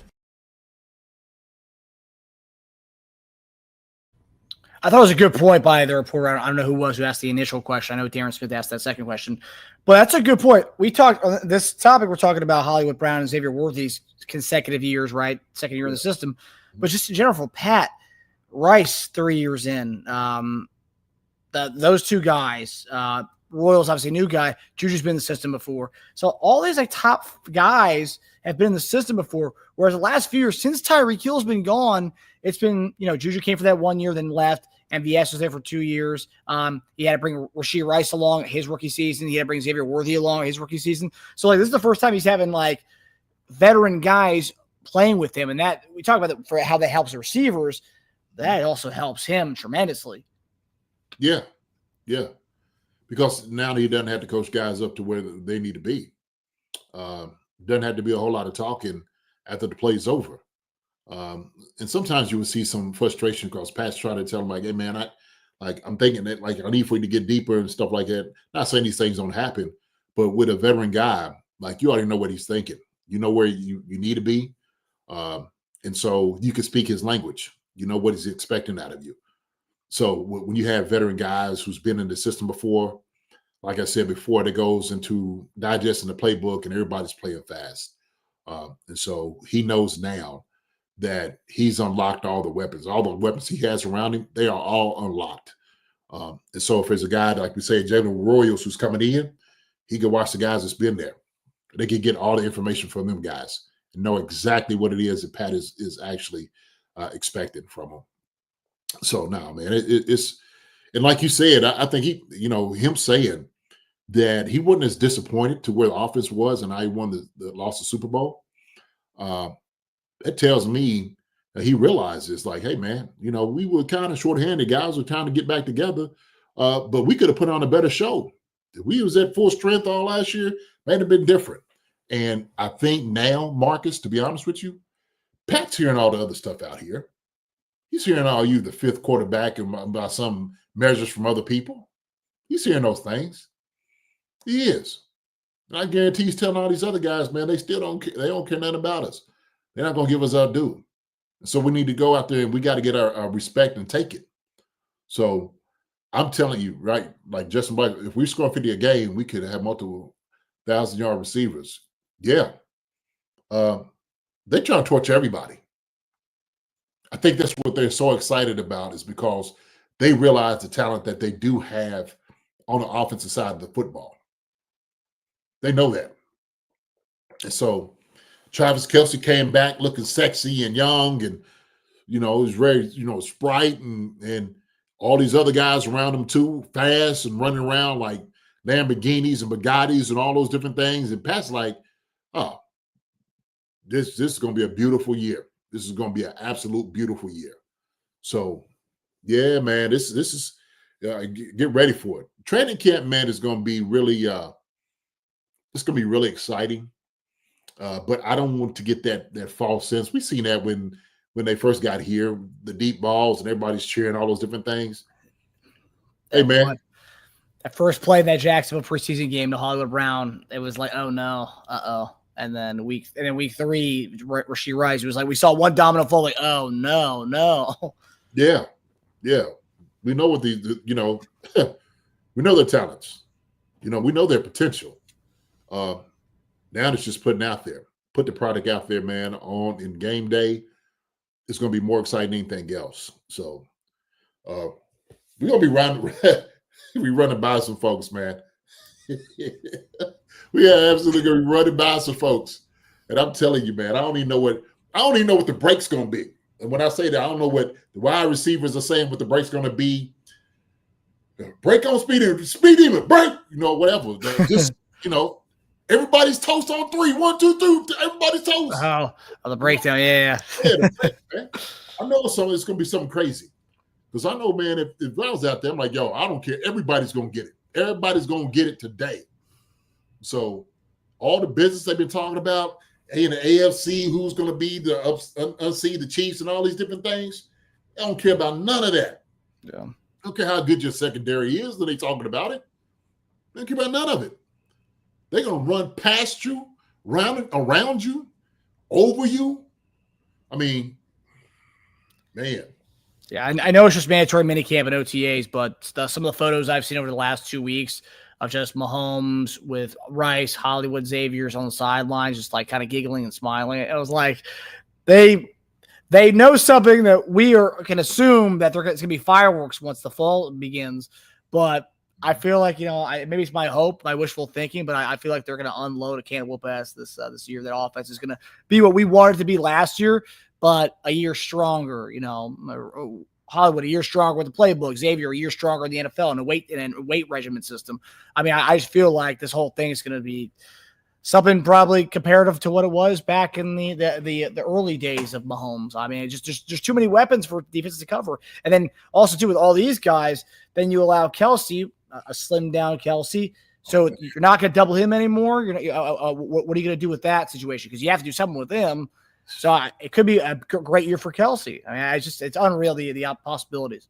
Brother, man, we taking everybody's jaw off. I'm telling you. And we got not only like running routes, but all the guys that's running routes, man, got hands. Jokers have stacked the football. All them jokers can catch. Athletic, fast. I mean, dang, got it. I can't wait. I cannot wait. Justin Michael said, what did you say, Justin?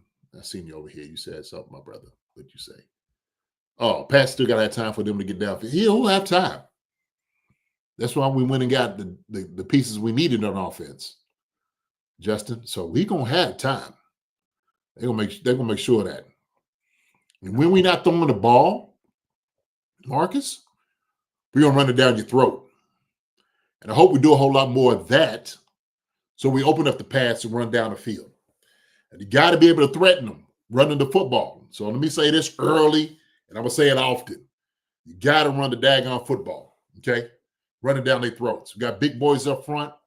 Let them suckers go up there and roll grade and hit jokers in the mouth. So that's going to give a good battle on offensive line against the defensive line. We got a very solid team, man. I know everybody's talking about what everybody else has, and I'm looking around the league, what everybody's gotten and all these different things. The Chiefs will be back this year. Yeah, it's gonna be scary. It's gonna be very, very fun. And I noticed in his comment that Jerry Smith, he said, I want to win regardless. We have the best offense or a good defense. He's like, yeah, the best offense. You made sure to say the best offense. Best offense. That's right. All right, so we got one more topic before we get out of here, JD. So our guy, Jerry Tillery, who we were excited about that signing, it's kind of gone under the radar since the draft, where we drafted Norman Lott and we drafted Gelati. No one's really talking about Jerry Tillery, but he was one of the guys who spoke at the yesterday's presser. Okay. I always think it's an interesting one, right? Where a guy's not being talked about a lot, but like they utilize him to speak at the press conference. Does that, when they pick guys like that, is that because they may have more of a pivotal role in the on the team this year? Because usually, I mean, I don't normally see like the fringe guys who may not make the roster get picked to be a presser guy. But I mean, nonetheless, they picked him. Yeah, no, I think, man, because he's a free agent, guy that we got here, and so I think we are expecting some good things from him. So the media is like, hey, Jerry Tillery he's available. Look, we're gonna let him talk. I haven't heard him. I haven't heard him yet. Okay. So they probably had a press conference. I've never heard Jerry Tillery talk, so I haven't. This is gonna be actually. Go ahead. I'd like to see this. Very interesting guy, Chris. I have Chris Jones' clip here as well as a Jerry Tillery clip. But yeah, so Tillery said that he is blessed to be working alongside Chris Jones, calling him a physical and mental force who helps everyone play freer. And Chris, in his own way, seems to be warming up to Tillery off the field too. Here's their sound bites talking to each other or talking about each other. A few new faces outside even the rookies, but like Jerry Tillery, some others. What have you learned about some of those guys, especially Jerry? Well, we've been rivalries for a minute. He was drafted to the Chargers. But Jerry is an interesting character. Good guy, though. Good guy. He doesn't really talk as much, but he's an interesting guy. You and Chris have been rivals over the years, but what have you learned about him being now a teammate? Well, I mean, just first, he's gifted physically, mentally. He knows the game, this defense, like the back of his hand, and that allows you to play freer and have your best stuff every play, which he really does. And the Chris Jones rushing the passer is really something to behold. And we all have something to learn from him. And so I'm blessed to be working with him every day. And so I'm looking forward to doing that. Yeah, he plays golf a lot. Apparently, he's invited Chris to come play golf with him. They asked him what made him so interesting, and he said he speaks multiple languages, and that was the thing there. But I thought Chris Jones' laughter talking about Tillery being a very interesting guy was funny. But Jerry Tillery, we love that signing. We did some film review when we got him. But he also talked about Joe Cullen, how he loves playing the system so far. But do you see Spags in the system finally being the right fit for him? Because this guy's bounced around the league, and even the last few years, going from the Raiders to the Vikings, all 1 year deals, and they come in to us on a 1 year deal. Do you see this being a big fit for him as far as it also being kind of a path for him to carve out a major role on this squad, or just more a depth piece with the high upside for this team? I think he carved out a role for sure. What I've seen on film, he has some ability. He can get after the quarterback. So he uses his hands well. He'll shed a guy and make the tackle on a run. So this might be the one where he could stick for a long time. It's interesting because when I'm listening to him and Chris both speak, Chris is saying he's an interesting guy, and Jerry is saying Chris is kind of an interesting guy too. They seem like very, how can I say this? Eccentric, peculiar type of dudes, both of them. Chris will seem like he'll say whatever comes to his mind. And Jerry's thoughts are always hidden, but he's always thinking in his head, just a particular thing. Like you never like, oh, okay, like got it. Seem like he'll be like, hey, Chris, let's step out there and go get some crepes. Or, what I'm saying? I don't know. Just like, I can see that. Yeah, Chris is like, oh, okay. I've never had anybody ask me to go get the crepes or go play golf before, right? So they could probably learn a lot from each other. And I think it's what Chris likes. He's like, man, I like this guy. He's not very talkative. He's not, an extrovert, an introvert, man, but he's just like a Tim Duncan type of dude. You know, he's just very cerebral, kind of reserved. You know, and that's cool. Ain't nothing wrong with that. You know, I think it's good yin and yang right there, right? That's what it is. It's like that balance that you need. Like, okay, I can't hang around hype dudes all the time. There got to be some dude that calms you down, right? With the the mellow type. Yeah, the little zen, that kind of brings you down. Sometimes we all need that in our life, man. For sure. But yeah, Tillery talked about his language speaking. So he speaks Spanish. I believe he said Mandarin. Okay, well, Jerry Tillery, because they were asking him about going to play in Brazil, and he said he might try to pick up some Portuguese. Yeah. For that, for going down there. Fluent in English and Japanese, and is currently learning Spanish, and he might pick up some Portuguese as well. Okay, interesting guy. Very interesting. Yeah, I like that. Love it. Kind of open up the doors, man, and horizons a little bit on some things. Like, that's cool. I like that. And I'm sure a locker room, right? I mean, you played in a locker room, and locker room's like a melting pot. There's so many people from all different types of backgrounds and stuff. And like, I'm sure you were introduced to stuff like, oh man, never either tried a food or never, seen that movie, never read that book. I mean, I'm sure there's a lot of types of things, examples that you can point to from your time playing. Yeah, no doubt about it. And I think that's the beauty of being in the NFL locker room, is because you are a very diverse group of people. Okay. And this is what kills me, Mark, because I hear all the time, when people don't talk about diversity, it's not your strength and all this, maybe they say stuff like that. I'm like, you need to be in an NFL locker room, because we have one common goal, and that's to win. And guys coming from all walks of life, from all different planes, it doesn't matter where you're from.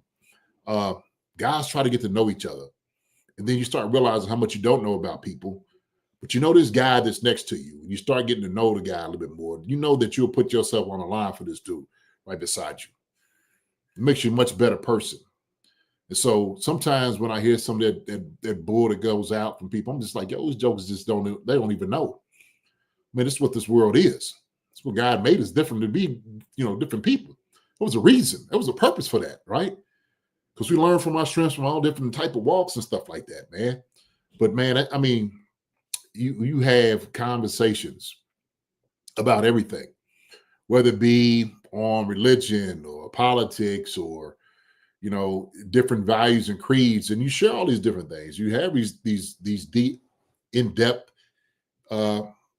really conversations. And I loved every bit of it.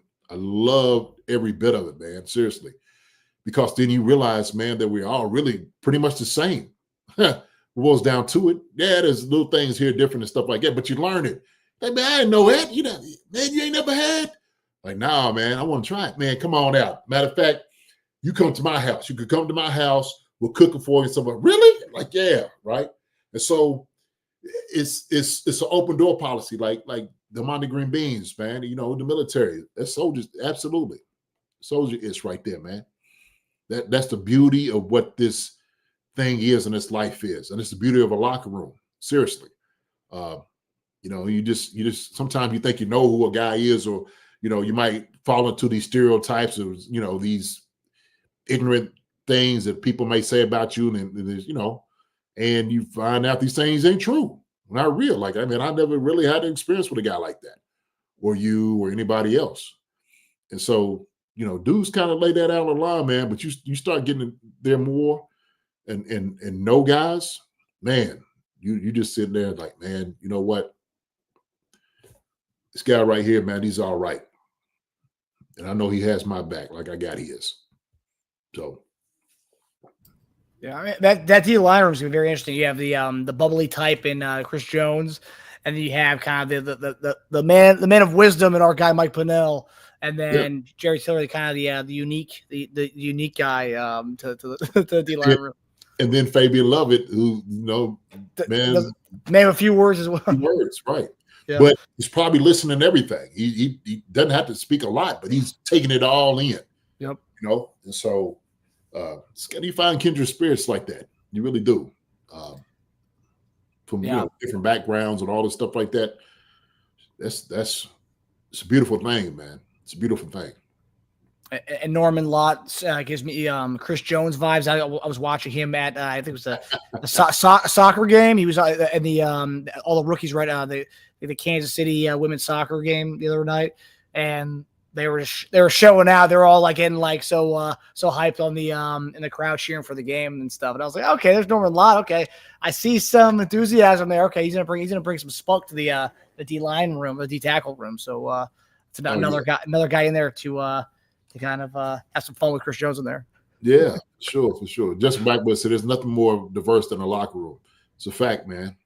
Then especially baseball. Yeah, well, in football too. It just because you could be on a football team and you could still be in their region, right?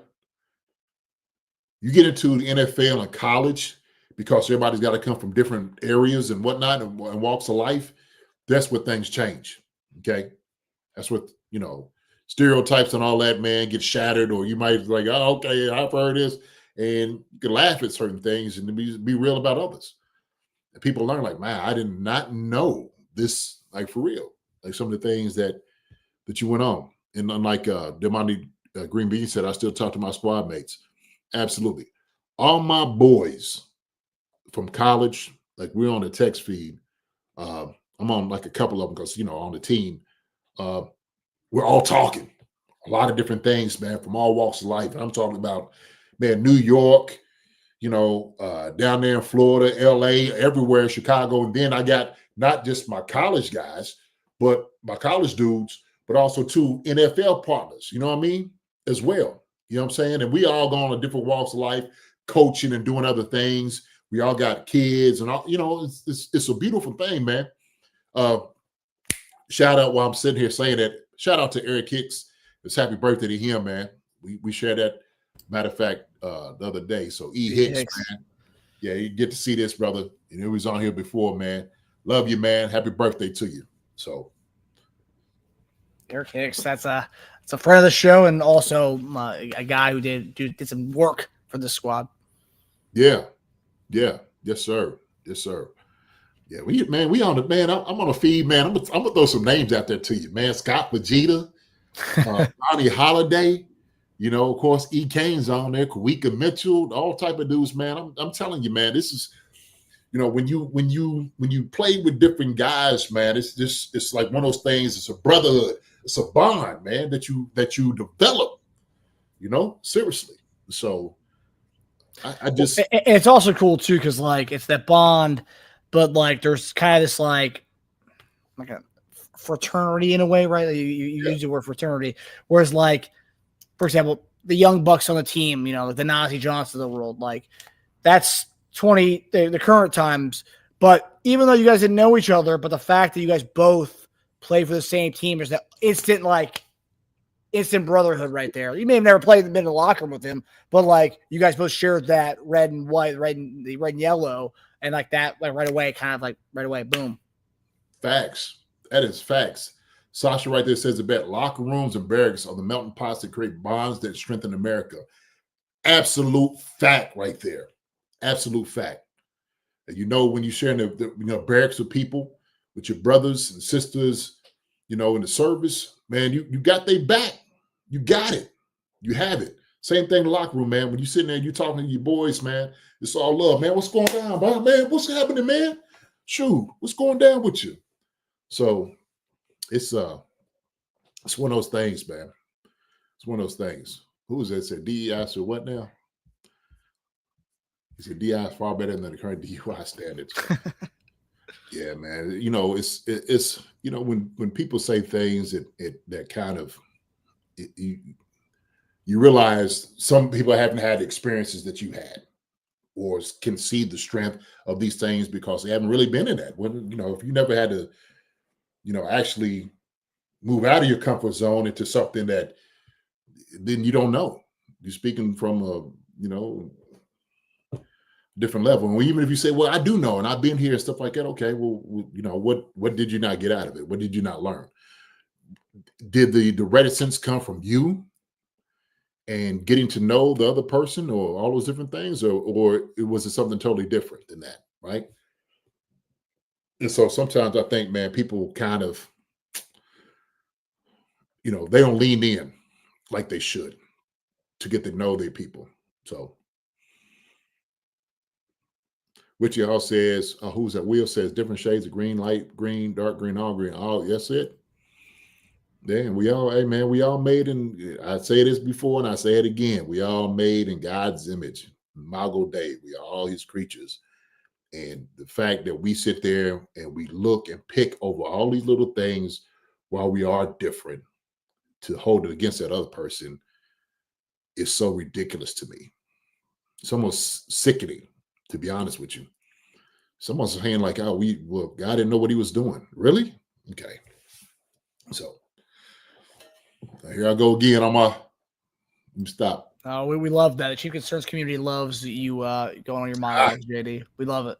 Yeah. It reminds us of taking us into the dungeon on the Friday nights during the football season. That's why we love it so much. Yeah. All right, guys. Well, that does it for us on this lovely Wednesday night. I did want to give a shout out. Tomorrow is June 19th. That is Juneteenth. Very special holiday in the country when slavery ended. So happy Juneteenth to everybody out there. The people are celebrating for sure. Absolutely. We have a big golf tournament tomorrow, and not just Juneteenth, but it's going to be my sister's birthday. And then on Saturday, I'm actually speaking at the Juneteenth celebration. We have like one of the biggest, here in Lexington, family's doing like one of the biggest celebrations for like Juneteenth here. So it's always a good time, and everybody's starting to come out. Everybody comes out. And here's what I'm talking about: diversity, white, black, everybody comes out, man, for this. I'm trying to tell you, shoot. Yeah, well, that's a prompt to remember. So yeah, tomorrow's June 19th. Tomorrow's Juneteenth. Yeah, that's what it prompted me. Yeah, because everyone comes out for that. It's a day that over recent years become more widespread as far as being celebrated. But that's something that should have been celebrated all along. I mean, it wasn't. I think I first learned about it when I was in college, playing football, and that's there you go. Talk about experience and yeah. And that, certain, recognize it. If you don't recognize it, oh well. But this, the thing is, this is something that needs to be celebrated. Especially I think for all American people, all Americans. So for sure, and hopefully it continues to be celebrated, and hopefully it continues to be a national holiday. Yeah, man, come on through, man. We all family, baby. Yeah. Come on through. That's how it is.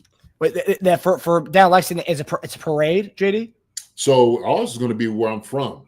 So I don't know if here in Lexington this is a big thing, but I know like where I'm from, which is Harrisburg, Kentucky. We have the biggest Juneteenth celebration. We've made it kind of that in the past couple of years. Do a really good job of putting this thing on. Nappy Roots is going to come out here. Do you remember Nappy Roots? Nappy Roots. Hold on. Oh man, let me give you a song from Nappy Roots. Do you listen to a hip hop? Well, I know you listen to hip hop. No, the name doesn't ring a bell to me. I'm looking them up right now. Oh, they're from Kentucky. Yeah. Let's begin now. Oh, this is them. I woke up this morning. Yeah, they having one of the good days. I said, instead of waiting for a good day to happen, But the one they got, oh no, hell no, up and did it. I don't know if you heard this.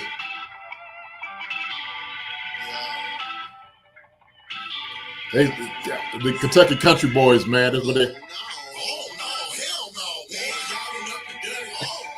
I've never heard that. Yo, I know it. They put out some Nappy Roots, man. They from around this way, man. My guy, Big Vito played football with us up there, man, and in Eastern. And so they hit it big and kind of got out there on the scene. Matter of fact, when I went to the Super Bowl down in New Orleans, man, we met each other down there, man. I had a great time just seeing them. So Nappy Roots, man, is kind of like got out there on the hip hop scene. Great guys, country boys. When they're country boys, that's what they are. Yeah, Nappy Roots is huge in the 90s. Yeah. So yeah, you might get a little bit out of your life, Marcus. Yeah. Maybe I'll throw to one of our highlight tapes for Cobra Kai this summer season. One of our highlight mixes. Okay, yeah. Susan said we knew about them in Kansas City. So yeah, maybe a little bit. Yeah, highlight. Yeah, good dudes though, man. So I go on before them, kind of talk to the crowd a little bit. So so you're getting it pumped up for Nappy Roots. You're getting the crowd pumped up for them. You're gonna Well, I'm not like introducing them, but I will get the crowd pumped up because I know my brothers are coming right after me. Look, I'm sitting there getting everything the mic warmed up.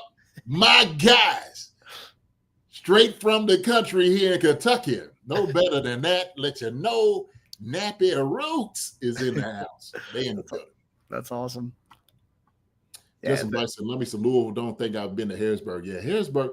So Harrisburg is like one of everybody. Y'all heard of Daniel Boone? You ever heard of Daniel Boone? Okay, so Harrisburg was one of the first places or forts that was established, I think, west of like the 13 colonies. It was, had a fort and stuff here. Daniel Boone did it, and he founded it down here. It was called Old Fort Herod.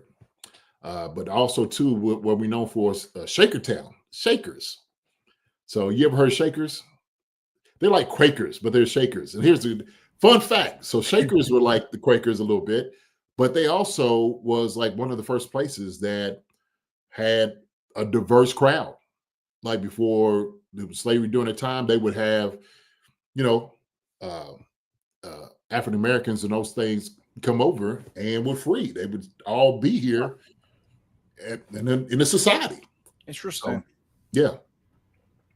Little bit of some history there. There you go. Some history nugget right there. Yes, sir. Harrisburg. Yeah, Shakers don't have sex. You're right. Yeah, that's funny. So Sasha knows it. Sasha, you from Kentucky? I think she is. Oh, okay. Well, that's a fun fact for it, man. So yeah, go and celebrate. Have a great, wonderful weekend. Juneteenth is tomorrow. Celebrate with your folks, man. Straight kicking it, no doubt. Del Monte Green Beans. So good time. Y'all ever get a chance to come to Kentucky? Come check out Louisville, Lexington, and come on down the street to Harrisburg. Okay, where old JD is from. So Harrisburg, baby. Yes, sir. Yes, sir. All right, man. But I love y'all. I love you. We got some real folks on here, man. Some real people. That's why I love each and every one of y'all from Chief Concerns family. I know we just ended up our show. Thank you so much for tuning in for what we do. Running our mouth, man. We appreciate it so much. I said we won't do it without you all, right? So we're just constantly, we are absolutely eternal grateful for your support. And so I don't know, did we hit any 10K tonight, Marcus? I know we was talking about. We were 8 away. 8 away. Oh, 8 away. We'll wait for next week, okay, to make the celebration the way that it should. Okay, how about we do that? But even 8 away, I did see Faye said we only had a few likes. Hit the like for us, okay? Hit a like for us out there, man. Shoot, and get a chance. Shoot, love us back. Love us back because we do love you guys. Thank you all. Appreciate it, man. I'm gonna run it down, Marcus, to everybody. Go ahead. You want to say? No, you covered all the bases there, JD. Okay. Well, I appreciate it. Justin Blackwell with you all. Sorry, Carolyn Senior. We don't need everyone saying about a special holiday. We'll just cop it, co-op it, and water it down. Now they can still celebrate. Absolutely, man. We welcome everybody to the family. That's how it is. Sarah Kerwin. Okay. Everybody can celebrate, man. We ain't gonna take nobody away from it. All right. Appreciate it. Justin DeWay as well. Sarway Kern, appreciate you, sir. Andre Chenault, G Pitt, Del Monte Green Bees, my brother, Stu Sauceman. I'll talk to you. Jersey Jerkers Jamboree. Sasha, appreciate it. Sweetie, I'll see you in a minute. Demetrio Spence, appreciate you. Hippie Cypriot. Let me see who else we got here. Gary Holland, appreciate it, Gary Holland. Move to 2.0. The country boy is on the rise. Yes, sir. Stanley Mooney, appreciate it, my man. Let me see what else we got on here. Will was in the house. Deshaun Hammonds, my guy. Good to see you, man. Locker rooms are amazingly diverse. I've had teammates that have never seen snow in person and some that has never seen black people in real life. That's true. We bond over our differences and won the natty. Way to go, my brother. Good job. That's exactly how it's supposed to work. That's exactly how it's supposed to work and usually does. Appreciate you for sharing that, Deshaun. Let's see who else we got on here. About time, my guy. Good to see you. About time. Have some great news about a great time. About time. Just want to tell you, man, I appreciate telling me the good stories that you share with me on DM. The blessings of those things, man. About time. Keep it up, man. I always want, talking to you and your family. So yeah, y'all on Twitter, man. Hit me up on the DMs, man. I'll check those. I'm not on Twitter every single day, but I'll check at some point. If we're not doing our thing on here, I'll get it on here and I'll definitely get back to you. So Mike Brennan, let me see what else we got on here. Nana Sherry, thank you, Nana Sherry. Bradley Sexton, appreciate it. For us, the Chiefs, it's to focus on one team in the division. Broncos are nipping our heels. I read this guy. We ain't worried about none of them. Bradley, we're gonna take them all out, brother. Sandman, good to see you, my guy. Who else we got on here? Zulu, Winkus Dingus. I'm the Brown. What's up, I'm the Brown? Hope there's no drop off in the defense and the offense is cooking now. Ain't gonna be no drop off. So hard to win on both sides of the ball, game after game. We're gonna show it this year. This year, everybody is gonna. Hopefully, they're not gonna be shocked. I don't think nobody's gonna be shocked about something like that, man. Everybody better get ready, man, because we're coming for it all. We're coming for it all. Let's see who else we got on here. Take care, Chiefs King. Gary Holland, you do too, man. You take care, my brother. Neff was on here, Neff. Love you, Neff. Good talking to see you in this way. Faye Smith, I appreciate it. Thank you so much, Faye. And giving us support. They're telling you that, all right? Going to tell my hubs and friends, thank you. Please tell them that, okay? Come and subscribe. Come see us. Come check us out. Yeah, you got to do that, okay? We got some good stuff going on over here, but I know they'll enjoy it, okay? Let me see who else. Joshua Bundy. Joshua Bundy. Good to see you, Joshua Bundy. Is a new name in here. So talking about the Buckeyes, Hearts and Roses. Appreciate it, Hearts and Roses. Good to see you, Hearts and Roses, like always.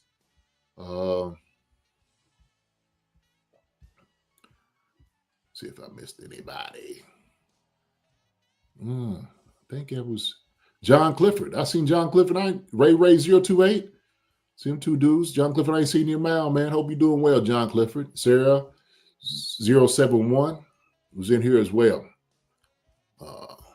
We didn't see Pono. I ain't seen Pono the last couple of times. No Pono. Yeah. I'm sure he would have had a lot of Salem Mitchell-Schwartz and Juwan Taylor conversation too. Oh yeah. Ed Otero. Good to see you, Ed. All right. Keep coming back. I think that's about it. I know I said Hearts and Roses, right? Okay. Laura Zinzer. Laura, did I say you, Laura? If I didn't, here was one. Dylan Hilton. That was one I hadn't seen before. Tony Gunn. All right. Listen, hey, thank you so much. Like I said before, hey, look, if I didn't say your name, you know how we feel about you. We love you. Y'all have a wonderful weekend. Happy Juneteenth for the ones that celebrate. And if you haven't celebrated, come on over. Come celebrate it with us. Marcus, my brother, listen, I love you. Okay? Love each one of you all. Y'all take care. Treat everybody the way they're supposed to be treated out here. We know what it is. Y'all know what it is. Y'all be good. God bless. We'll see y'all later. All right, Marcus. Love y'all. See you Monday. That countdown to 10K begins. We'll see you guys Monday. Hi, everybody. Thanks for watching. Subscribe here to get the latest from the show. Also, be sure to check out the best clips from Chief Concerns. And if you prefer to listen to the show, subscribe and follow us on Apple Podcasts, Spotify, and anywhere else you get your podcasts.